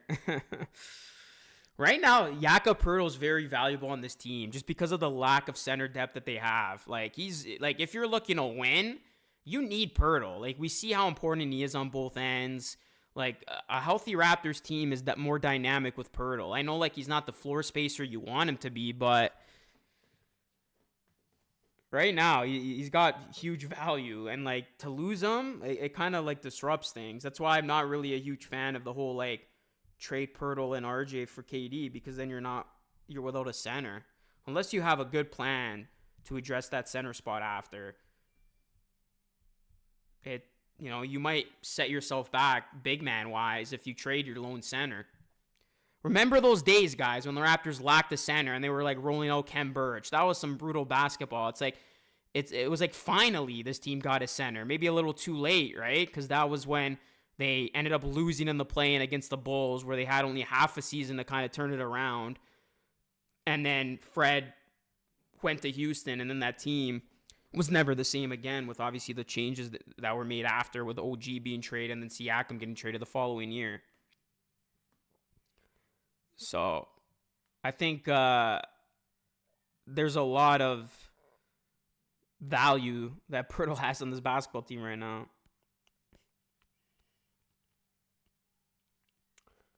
Nas going to cost way too much. Chomsky, I don't think he's not there yet. I think Chomsky's still a couple years away. You can't just roll him into the backup next year. He needs at least another year or two, I think, to kind of show that he can be a rotation player, a consistent rotation player.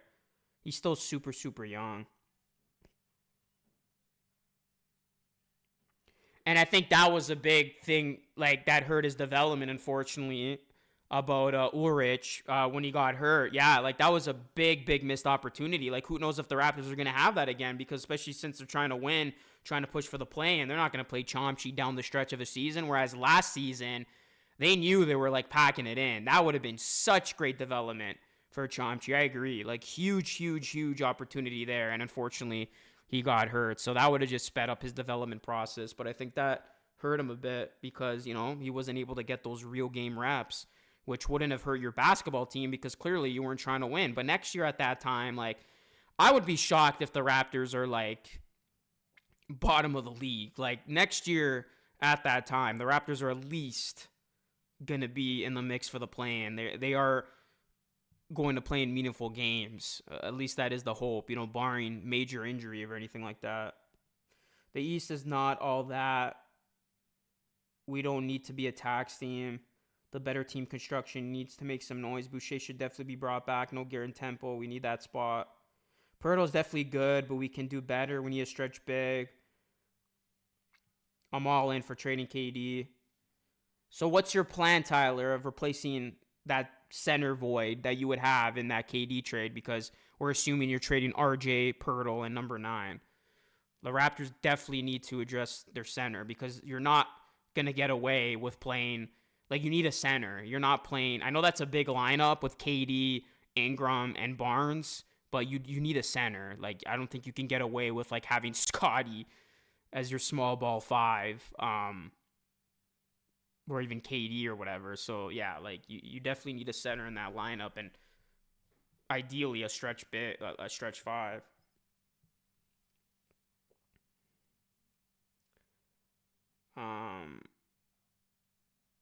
mortgaging the next 10 years for 2 to 3 years of KD's insanity.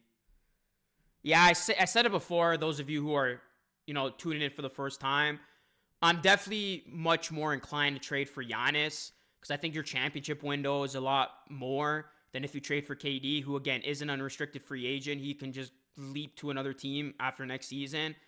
And, like, to trade Pirtle and Barrett potentially for just 1 year of KD and you don't do anything would hurt, and number 9. Whereas, like, if you trade for Giannis, he's still under contract. He's not 37. He's got at least 5 more great years. Kind of keeps your championship window open. And again, I just can't state how much I think a Giannis and Ingram duo would absolutely cook. Even if it costs you Scotty, I still think you have a really great team that can go out there and compete and contend as soon as next season. Like, IQ, RJ, Giannis, Ingram, Pirtle. Like, that 5 can go to the Eastern Conference Finals.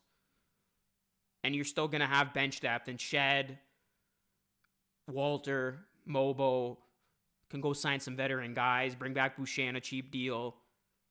So that moves me a lot more than losing your center. Yeah, you have KD, Barnes, and Ingram, but all of a sudden you kind of deplenish your true big. And again, I don't think KD's that guy. I really don't, guys. Like, he's proven it to us. Like, a younger KD couldn't get over the hump. A younger KD lost to Giannis in the second round when he had the better team in the Brooklyn Nets. Like, that was a better Brooklyn Nets supporting cast or on par. And he couldn't beat Giannis. Like, Giannis beat him head to head. And, like, now to ask KD at 37 to lead your team where he's got to be the number 1 here, like, I don't think that's going to work. Like, he needs to be the second fiddle to, like, an Ant Edwards, a Victor Wembanyama. But if you're asking Ingram to be the number 1, I don't know if that's going to work. Or Scotty, like, I think this team lacks a number 1. Like, even after trading for Ingram, the Raptors still lack a number 1.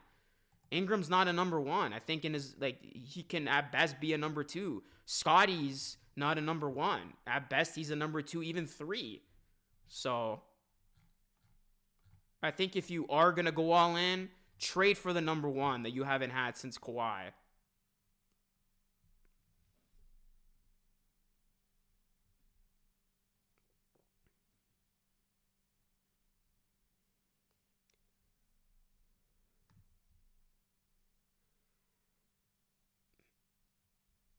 Well, his toe is on the line, but still doesn't take away the fact that they lost. But yeah, maybe we'd be in a different conversation on this June 9th, 2025, if KD's foot was not on the line. Because they probably go on to win it all, straight up. But that's an alternative universe. The team will need a stretch big. You're not winning these days without one like Yak, but better suited on a different team. We should at least move him, start mobile. He'll at least take threes.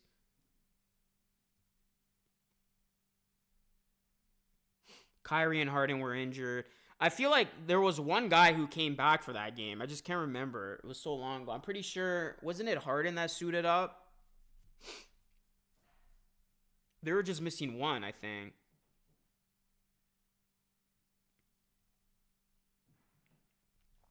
Your guess is as good as mine. It could end up being just Cameron Johnson. That could end up being the big fish. It's MCM. Scotty might not be our number 1 scorer, but he's still our number 1. Besides, I think the jump will be there this season. Well, I hope so.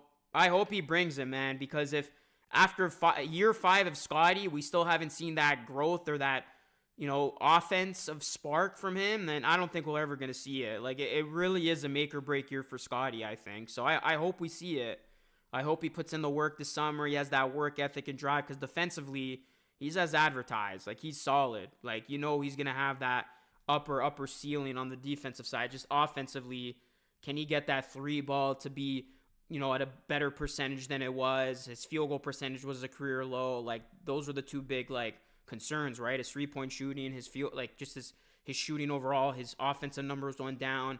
He's got to take that leap. Like, he's got to show offensively he can be that guy, or else after year 5, if we're still kind of having doubts in these conversations about him, I think he's going to have his limitations. And at that point, you just got to accept it for what it is, that, he's more of a He's more of a utility guy, kind of jack of all trades, and being a star, an all NBA guy that can lead your team. Like, honestly, you remember how much slack people got for like the Scotty Barnes, Draymond Green comps? If Scotty goes out there and has another year, the one that he just had, like, that doesn't seem crazy anymore. You're looking at a Draymond Green type of player. And I remember, like, at that time, if you made that comp, you were like ridiculed. But it's like, he's like, that might be his reality of like that type of guy.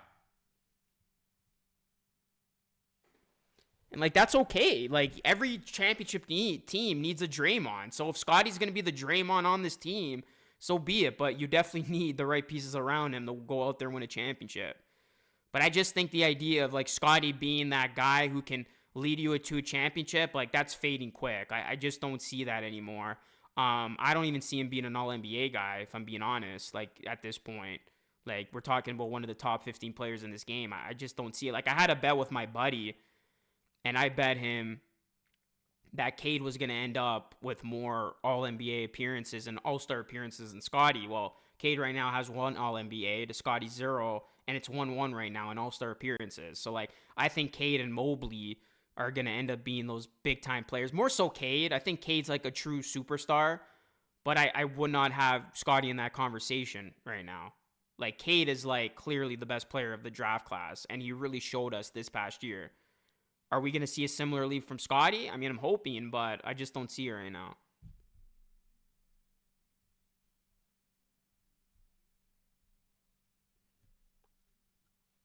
Scotty hit his ceiling like Ben Simmons.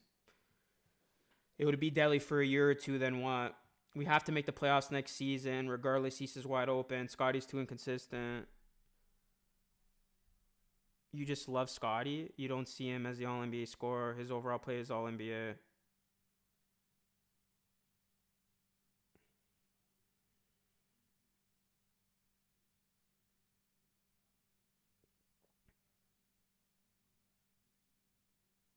Yeah, Mobley even won Defensive Player of the Year. I don't know. I don't see it. I just don't see Scotty as an All NBA guy right now. I could be wrong, but I would go out there and say I don't see Scotty in the All NBA conversation next season. I don't. I don't have him as the one of the 15 best players in the game.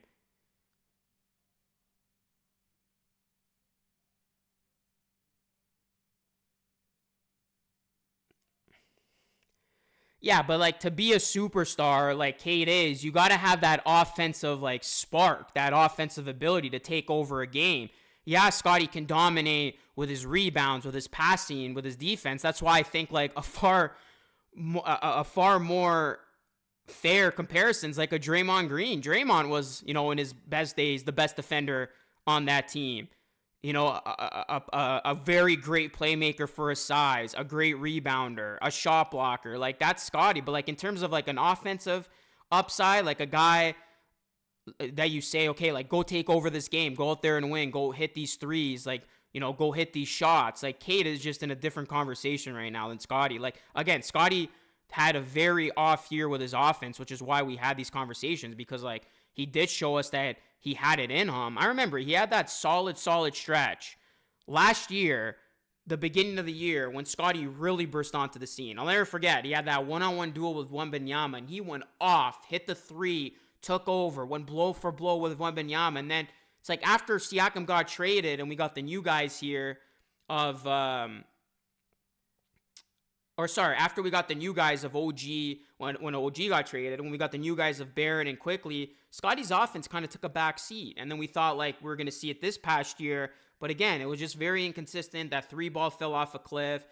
Those shooting numbers fell off a cliff. Offensively, it's just like times he didn't want it. He wasn't looking to be aggressive. His mid-range got really, really good at one point of the season, but just didn't have, like, that drive, I guess it was, to just like wanting like to take over a game or just take over with his offense. So like I think offensively Cade's in a different conversation because like superstars need to have that bag offensively to take that next step. But in terms of like Scotty's game, I'm not knocking it at all. I mean, like, what he's going to give to you defensively, rebounding, playmaking. That's why like he's kind of in that Draymond Green role I would put him at right now, more so than this guy's going to be an all-NBA superstar that kind of, leads his team to the promised land. But again, year 5, we'll see if he can change that narrative. I think if we are going to see that, it's going to happen now, because I think after year 5, if you still don't see those strides made offensively, I don't think it's ever going to come. And like, I just think our expectations of him were way too high out of the gate. Even me, like, there were times where I, thought, damn, like maybe this guy has it in him. Again, I was really sold with that stretch he had before they traded OG, like when he was just terrorizing the early part of that season when he went on to make the All-Star game. But then for whatever reason, yeah, like it slowly fizzled out when they got RJ, IQ, and then when they traded Siakam, I thought we were going to really see it, because like Siakam's not there anymore. It's time for Scotty to really, assert himself offensively, but we just didn't see that. We saw RJ do that more than Scotty did, just with immersing himself offensively.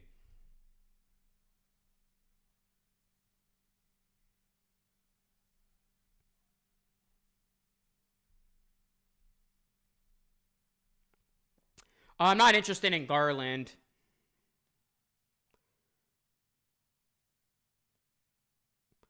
Listen, Tyler, we'll see what happens, man. Like I said, I'm hoping we see that offensive bag really come into the limelight this season, and this team's going to need a better version of Scotty offensively than the one we saw last season if they are going to take a big step this season.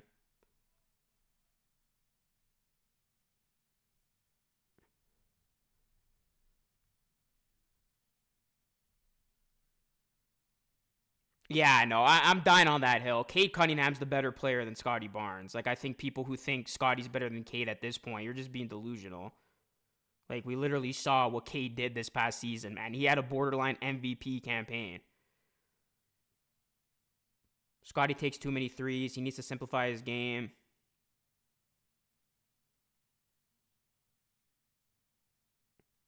Well, I'm not being pessimistic. I'm just giving you my honest take. I'm trying not to be delusional either. I'm trying to be within reason. I think that's what got us into this, with just having super high expectations. So I'm just letting you know up until this point what we've seen, what my interpretation and analysis of Scotty Barnes is. Obviously, if he goes out there next season and kills it, that's going to change it. But right now, your comment about Cade, like I'm taking Cade Cunningham right now over Scotty Barnes. That shouldn't even be a debate based on what we've seen. Like, are you kidding me? Raps to be blamed for sorry they needed to push shooters.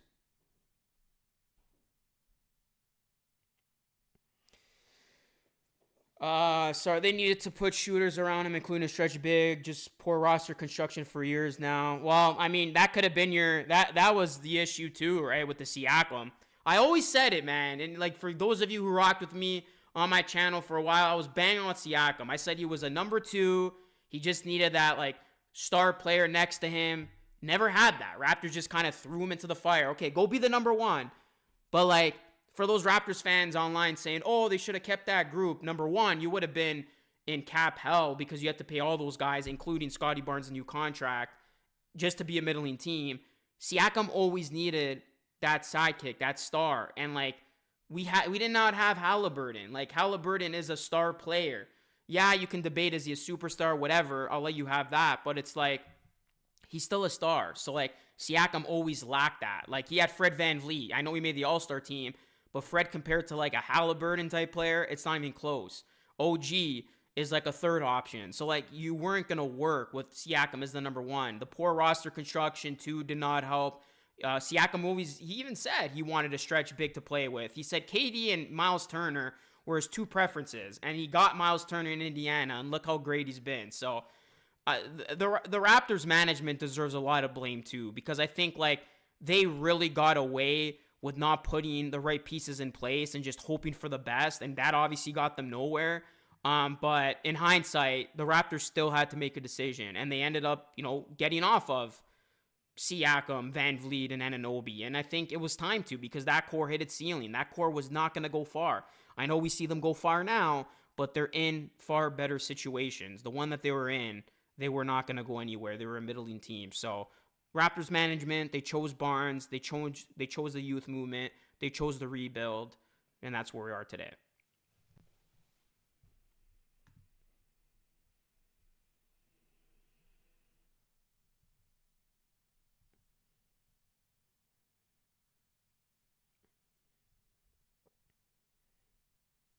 Damn, we're just having this whole argument between Tyler and everybody. Shooters would have helped, but wouldn't have made us contenders. I agree. No, even if the Raptors had that perfect supporting cast, a stretch big, they still were going to be limited. They were still going to be, and we saw it, right?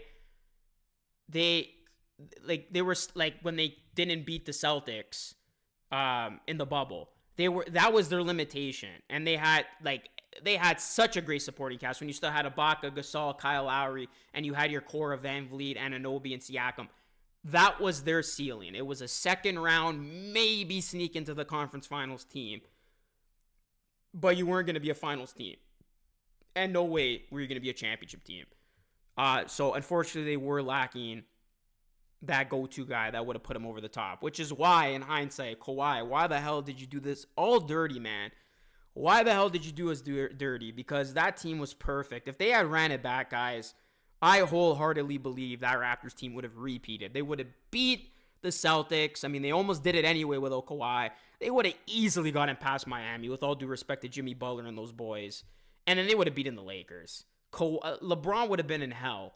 It would have been like that meme, or it would have been a repeat of that video when, you remember LeBron's at the free throw line when it was Heat Spurs, and then he looks to his right, Kawhi checks in, and LeBron's literally like, oh, like, you know, like he's basically swearing like, shit, he's back in this game. Like, that would have been, it would have been deja vu of that. It would have been part 2 of that. Raptors beat the Lakers if Kawhi stays, and they win another chip.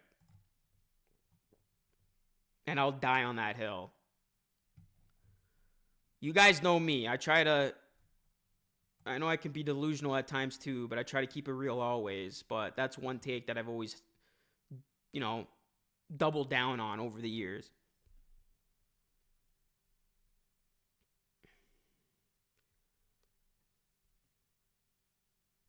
No, I'm not going to say three-peated. I think it's incredibly tough. There's a reason why we haven't seen a three-peat since the early 2000s of that Lakers team. If I thought any team was going to three-peat, it would have been the Dynasty Warriors with KD, but obviously the Raptors ended that. So I'm not going to say three-peat. I think something would have happened along the ways. Like, to win a championship, too, like, you need the right team, obviously, but you need luck, too, guys. You got to stay healthy, avoid a big injury, get the right matchup, sometimes get the right bounce. Kawhi Leonard getting the lucky bounce. Halliburton getting a lucky bounce in game 1 against the Knicks, even hitting the game winner against the Thunder. Like, to win a championship, you need more than just having the competent roster. You need lucky breaks, and you need health.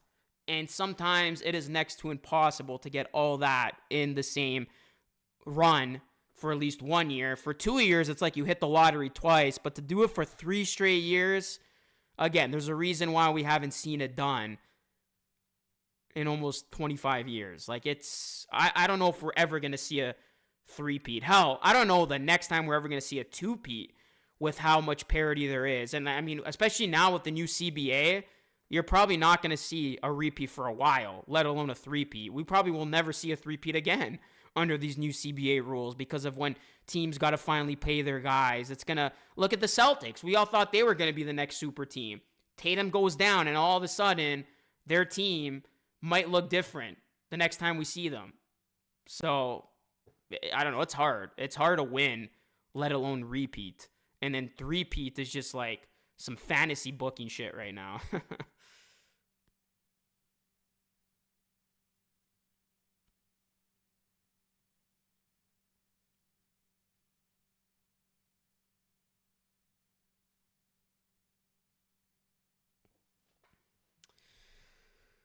All right, guys. Hit a like, subscribe to the channel. Let me know if you have any other comments. I'm just seeing a war right now. Tyler's going up against everyone with the Scotty Barnes narrative.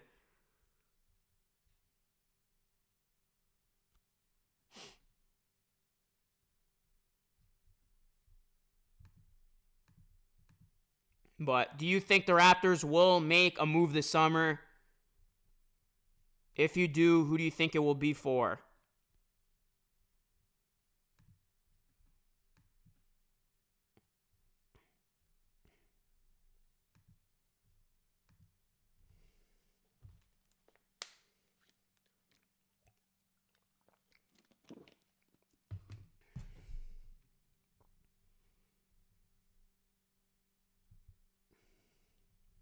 I'll be going live for a little bit more. Oh, the hockey game's on. Who's winning? Oilers or? Whoa, it's 4-1 Florida. Ooh.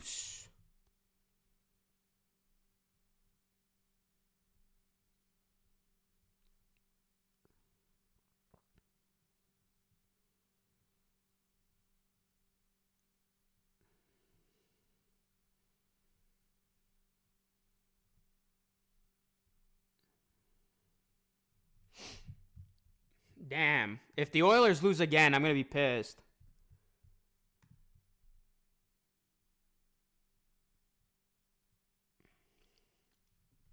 I feel like a Trae Young, Malachi, Malawak, pick and roll would feed families. Damn, that is literally a perfect pairing.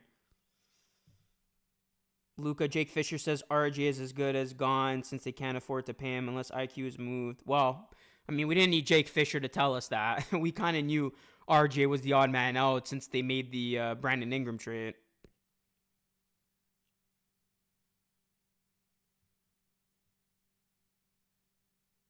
Yeah, Herb Jones is solid. Like I said earlier, I'm open to that if you could get him in like an RJ Barrett type package. And again, yeah, RJ is the easiest pathway if you do want to fill out, yeah, with depth. We need defense, says E. Well, for sure. But this team also needs offense. Their half-court offense, I mean, we saw it. It was stagnant a whole ton at times. And that's why a big fish could fix that. You know, you get a KD, you get a Giannis, instantly fixes that. Cam Johnson for the bad contract in the future first. Yeah, I saw the Oilers score. Our country just can't catch a break, man. Yeah, bro, it sucks. I thought the Oilers were finally due. I mean, the series is not over by any means, but damn, they go down 2-1. They needed to win last game. They had to go up 2-0. Ryan, what's going on? Did I talk about Garland? No, I did not.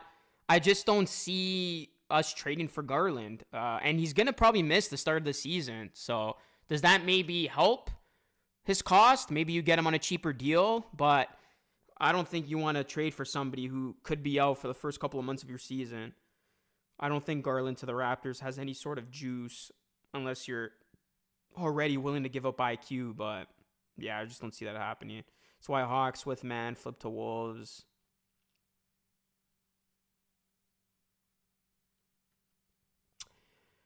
Yeah, I don't know. Cleveland, I will say this about Cleveland. I think that's one team that's not getting talked about at all in terms of them making a big splash this summer. Because if I am one team in the NBA right now that is eager to make a move, like, if I had to guess, like, it's Cleveland.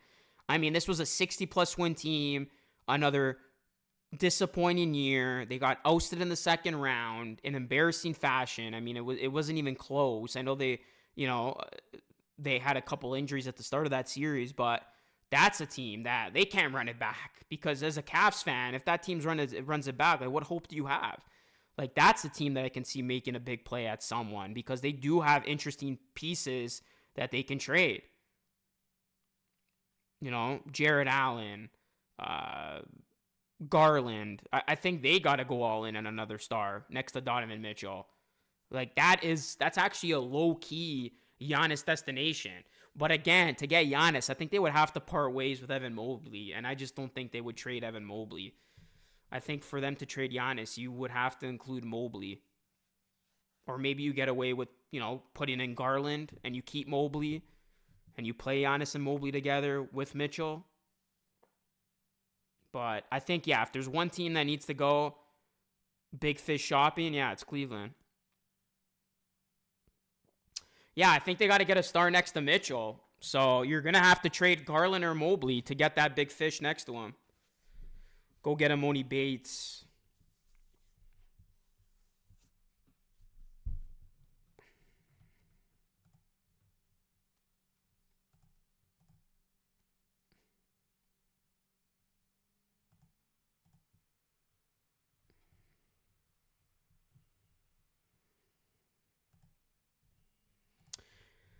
I mean, yeah, Donovan Mitchell. Everybody jokes about Embiid that he's never been to a conference finals. What about Donovan Mitchell? He has never been to a conference finals. And now this is the second time in his career with 2 1 seeds that he wasn't able to get there. Obviously, he had that big year with Utah when they were the 1 seed, then the 1 seed with Cleveland. just weren't able to get over the top. And I know he's younger than Embiid, but that's a guy who has fallen short in his career.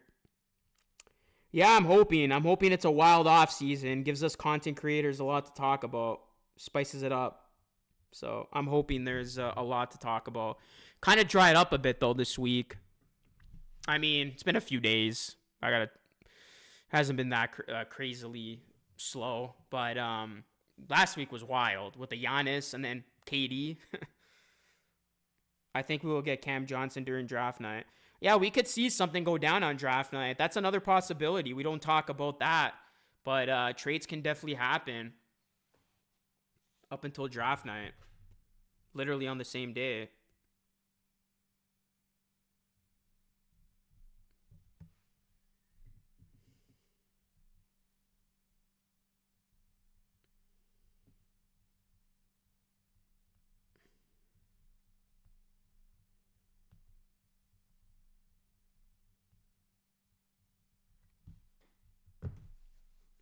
Nets get RJ, Raptors get Cam Johnson, and Nets get 8th pick.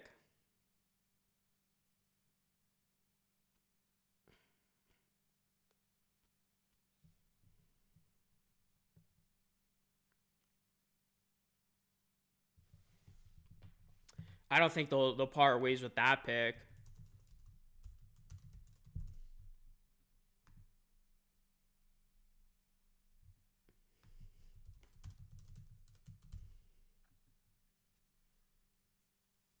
Yeah, I don't think they're gonna trade Brooklyn's their 8th pick. That would be amazing. I would do that in a heartbeat. You get the better pick and the better player. I think. Like I'm taking Cam Johnson over RJ, and you get cap space. That's literally a triple win there.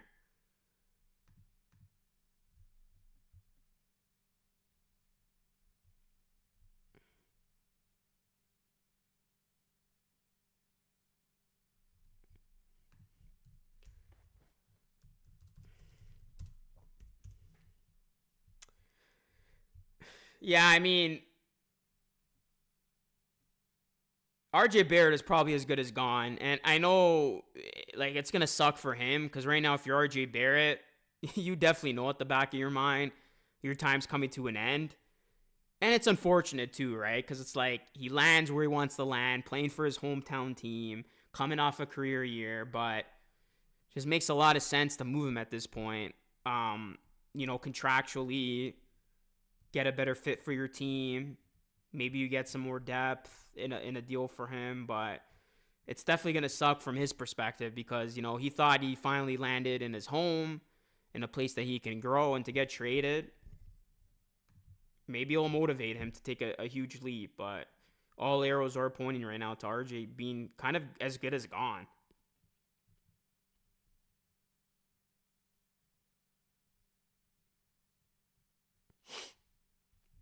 So it just depends what deal it will be. But like I said, I think RJ right now is the likeliest Raptor to be traded.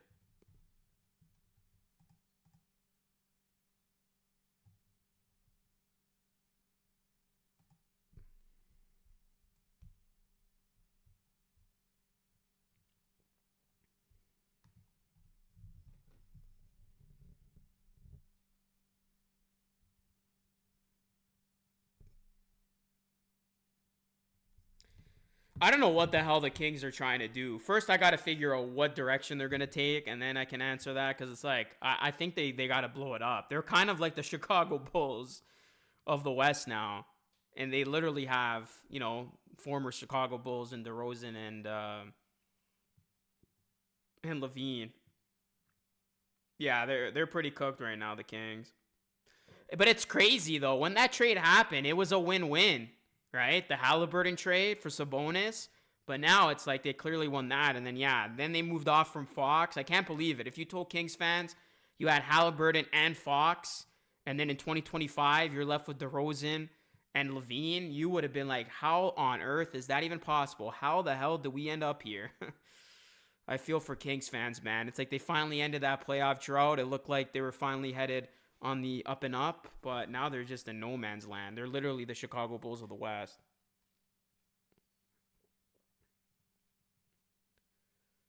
Yeah, that's crazy considering they just had two starting point guards, starting caliber point guards and Fox and it just didn't make sense with I know like I don't think he wanted to be there, but like I don't know, man.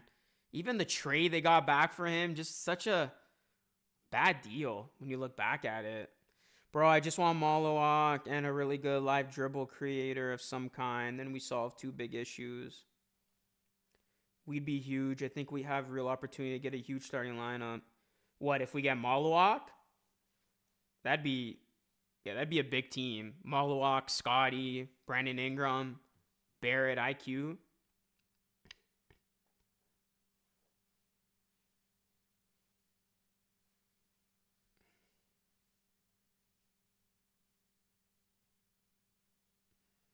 Bro, I do not want DeRozan back, man. That's the last guy who the Raptors should have their eyes on is DeMar DeRozan. I know he would help with the half court offense, but I'm not giving up Barrett for DeRozan. How about off the wall trade RJ and Abaji to the Wizards? Raptors get Jordan Poole in the sixth pick. I don't see the Wizards trading the sixth pick. And yeah, I don't see them trading. I don't see them doing that. Maybe we get Isaiah Stewart's interesting. Detroit could make a big move too. Remember, that team, they made a big leap. They're in the playoff picture now. Maybe they're not satisfied, and they have a lot of young guys who they could potentially put together in a deal to go after a big fish. Imagine KD and the Pistons. That'd be interesting, him and Cade.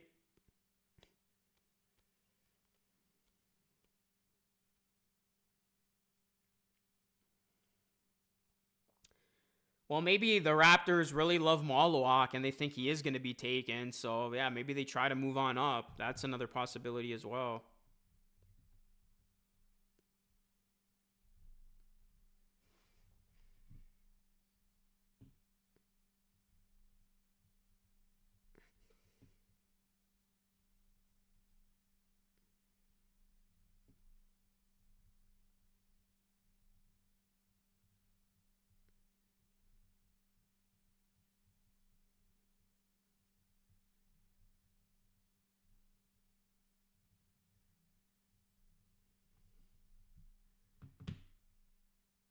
Ooh, Booker to the Pistons. That's very enticing. Imagine a Cade Cunningham Booker backcourt. That's insane. That's the best backcourt in the league. If that happens.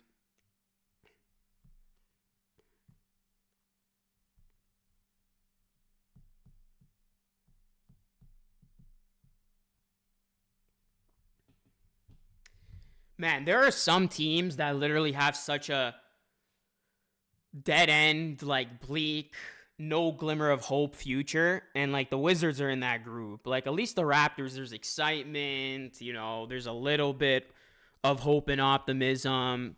There's some teams that have been stuck at the bottom forever, and it's like there's no way out. Like right now, if I had to like do a tiers list and I had my bottom tier of like in the dungeon, like no glimmer of hope, the Wizards, the Hornets, are definitely in that tier. And honestly, Sacramento. I think Sacramento's in that tier as well. I'm just looking at the teams here, and probably even Utah. Like they're kind of just been like bad for a while. They really haven't caught a break with like the draft lottery of getting a big fish or a big pick. Like those are the teams that kind of have like no life right now. But especially Wizards and Hornets. They have been bad forever, man. I feel for the Wizards. Like, imagine covering the Washington Wizards, guys. Like, that would be terrible. Like, I gotta say, covering the Raptors is a lot of fun, even though the team has been bad the last couple of seasons. There's always something to talk about. Like, imagine being the beat writer or beat reporter for the Charlotte Hornets or Washington Wizards. Bro, there is absolutely nothing. Like, those teams are never linked to any big names. They're never doing anything. They're always bad. They're always, their season's always over after the All-Star break. Like, man, sometimes being a Raptors fan ain't all that bad compared to some of these other teams.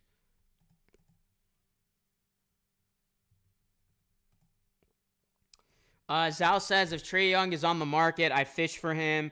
If we could get away with IQ, Walter, 3 future firsts, excluding this 9. That's interesting. I think, yeah, getting a dynamic point guard next to Scotty solves a lot of issues. We need a two-way all-star level stretch big. Who do you have in mind, Lionheart? That Bradley Beal deal probably set the Suns back to... Actually, yeah. Why did I forget? The Phoenix Suns are in the dungeon, too. Totally forgot about the Suns. And yeah, that deal did set them back 10 years. Wow, what a terrible deal, man. Beal literally screwed that franchise. And then him not wanting to exercise his trade clause really effed them up. With the 9th pick, we can at least hope Malawak falls to 9. Yeah, I'm hoping that, Zal. I'm really, really hoping he falls. That's my no-brainer pick for the Raptors, Malawak. It's likely the Thunder don't have playing time for 2 rookies plus Topic.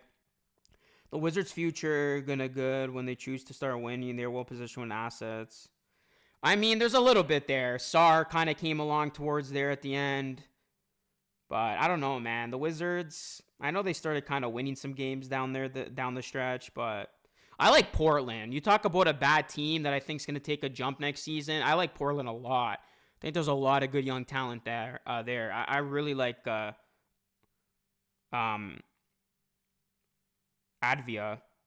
I think he's going to be a breakout player next season. Hawks don't own their own picks. They're not trading Young. Well, Trae Young really wants to... he said he wants to stay in Atlanta. That's why I just don't see like Trae Young, LaMelo, and Ja getting traded by their respective teams. Trade for Malawak. That'd be something. Imagine trading RJ just to trade up for Malawak. That'd be crazy.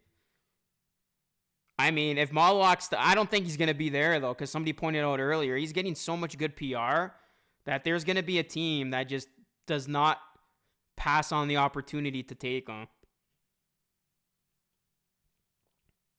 Hey, what's up? Cage Reality says, cheers, Luke. It's Nicholas from high school. What's up, buddy?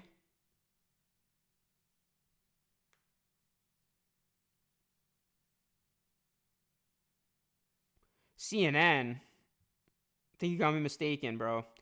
Wizards have 10 years of Suns' future in one trade, so they will be good someday.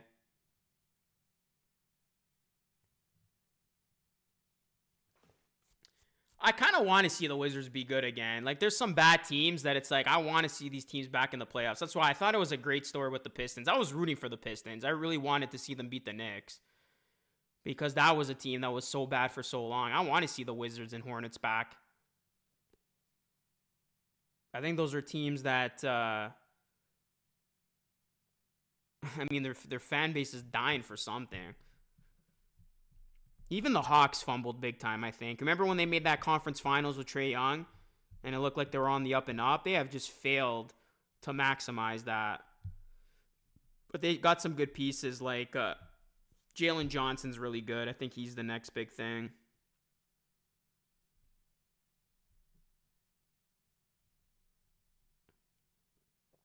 Well, that's the thing, Phoenix. I pointed that out even in my previous video on him.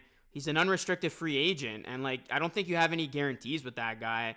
He can kind of just play it out this year. Let's just say the Raptors underachieve, underperform. He's out of there. And then it's like you at that point you traded Jakob Poeltl and RJ Barrett for nothing. So I think there's a big risk. There's definitely a bigger risk than trading for KD than there is Giannis. I don't understand the KD rumors. What's the point of trading signing? Bootleg KD's 10 years younger. KD's early. Yeah, I agree with all that. Also, it would be awkward having them play. Yeah. Well, yeah, that too. I didn't even think of that. The awkwardness. I know when the fans were like cheering when he got injured. I was in the building that night, guys. And let me say, there was a lot of fans cheering that injury. It was pretty bad. I know like people underplay it, but it was a chorus of cheers. So yeah, exactly. Makes for some awkwardness for sure. What if Malawak and Fears off the board? Thunder offer 15 and 24 topic. Topic's interesting. I feel like you would have to do that if you're the Raptors. You're getting 2 picks in the same draft and topic.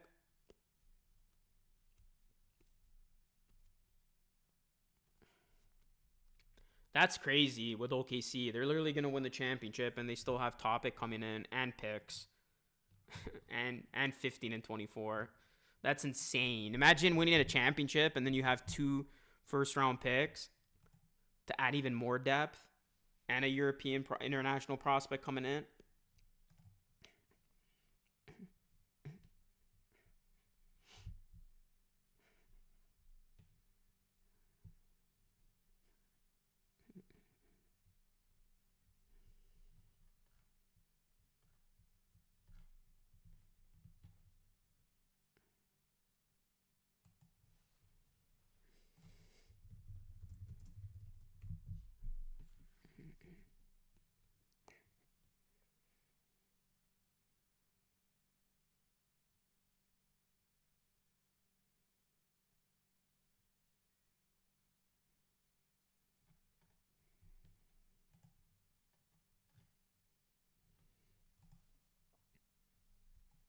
I have the footage on my phone. Fans are like FKD at the watch party at the rec room downtown. Yeah, it definitely happened, bro. I think I got some footage on my phone somewhere too. Like I said, I was in the building that night. I got last minute tickets. Cost me an arm and a leg, but don't regret going at all. Thunder don't have playing time to develop all the rookies. Raptors need a trade. I would love Trey Murphy. Rec room's fun though. I've been there maybe once or two times actually. It was really fun. That must have been nuts. Nice little watch party there. I was at Dave & Buster's when they actually won the championship. They were doing a live watch party there. That was solid. OKC just gonna draft a million guys and keep only the ones they like most as cheap bench salary.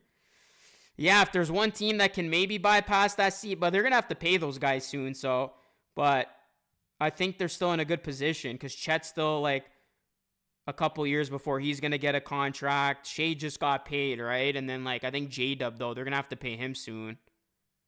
I think after next season, so. But they're still in a good position, man. That's a team that they got just the right pieces, cheap deals. It's all coming together nicely for them.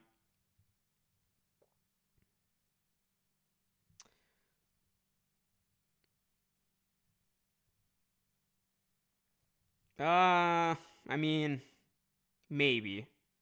I guess that's kind of fair. Any fan base would cheer. But yeah, I don't know. It's kind of an Achilles. That's kind of bad. Aaron Wiggins is a good bench piece. Yeah, it's like having an unlimited amount of assets in your pipeline. Pretty damn good.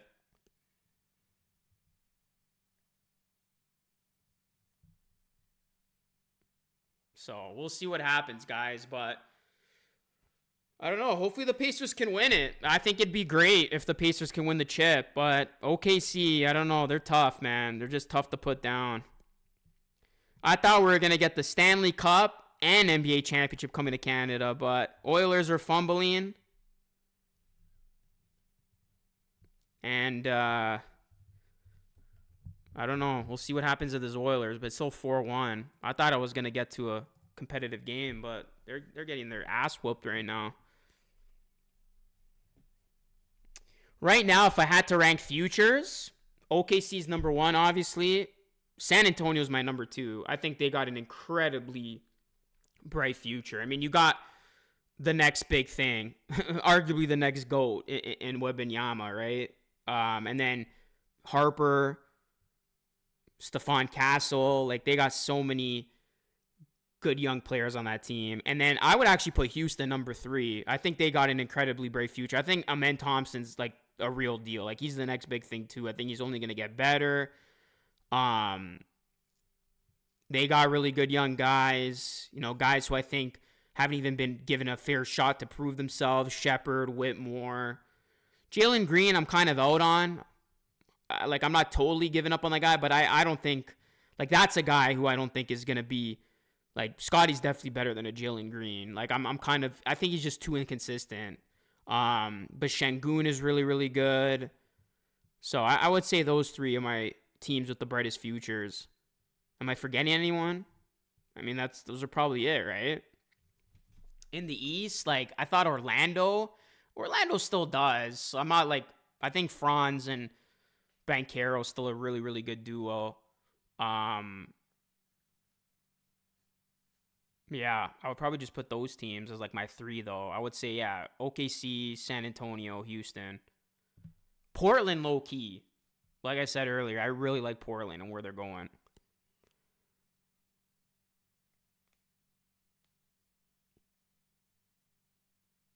Oh, bro, you don't have to tell me. I root against Shea, man. Free throw merchant. That's why I'd rather have Indiana win. I don't buy that just because he's Canadian. You got to root for him. I know there's a lot of Canadians that don't like Shea. My friend doesn't like him at all, so you are definitely not alone with that sentiment.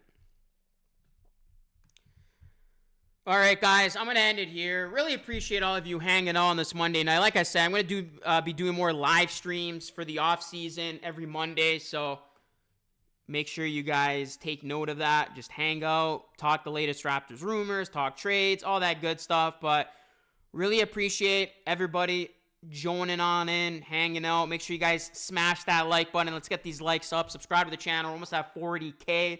Hopefully we can hit that this summer. We'll have more Raptors trade talks, more buzz. It's going to be more on the draft coming, so you want to keep it locked and loaded on this channel for all your Raptors NBA content. Appreciate all of you guys hanging out with me. Follow me on X, at LucaRosano3, IG, Luca Rosano, and TikTok, Luca.Rosano. And yeah, I will catch you guys again live next Monday. But be on the lookout for videos this week. We'll see if we get any more Raptors news, Raptors trade stuff that pops up, or any other big story that pops up. You already know I will be on the beat. All right, guys. Appreciate y'all. Have yourselves a wonderful night. This is Lucas signing off. Until next time, stay safe.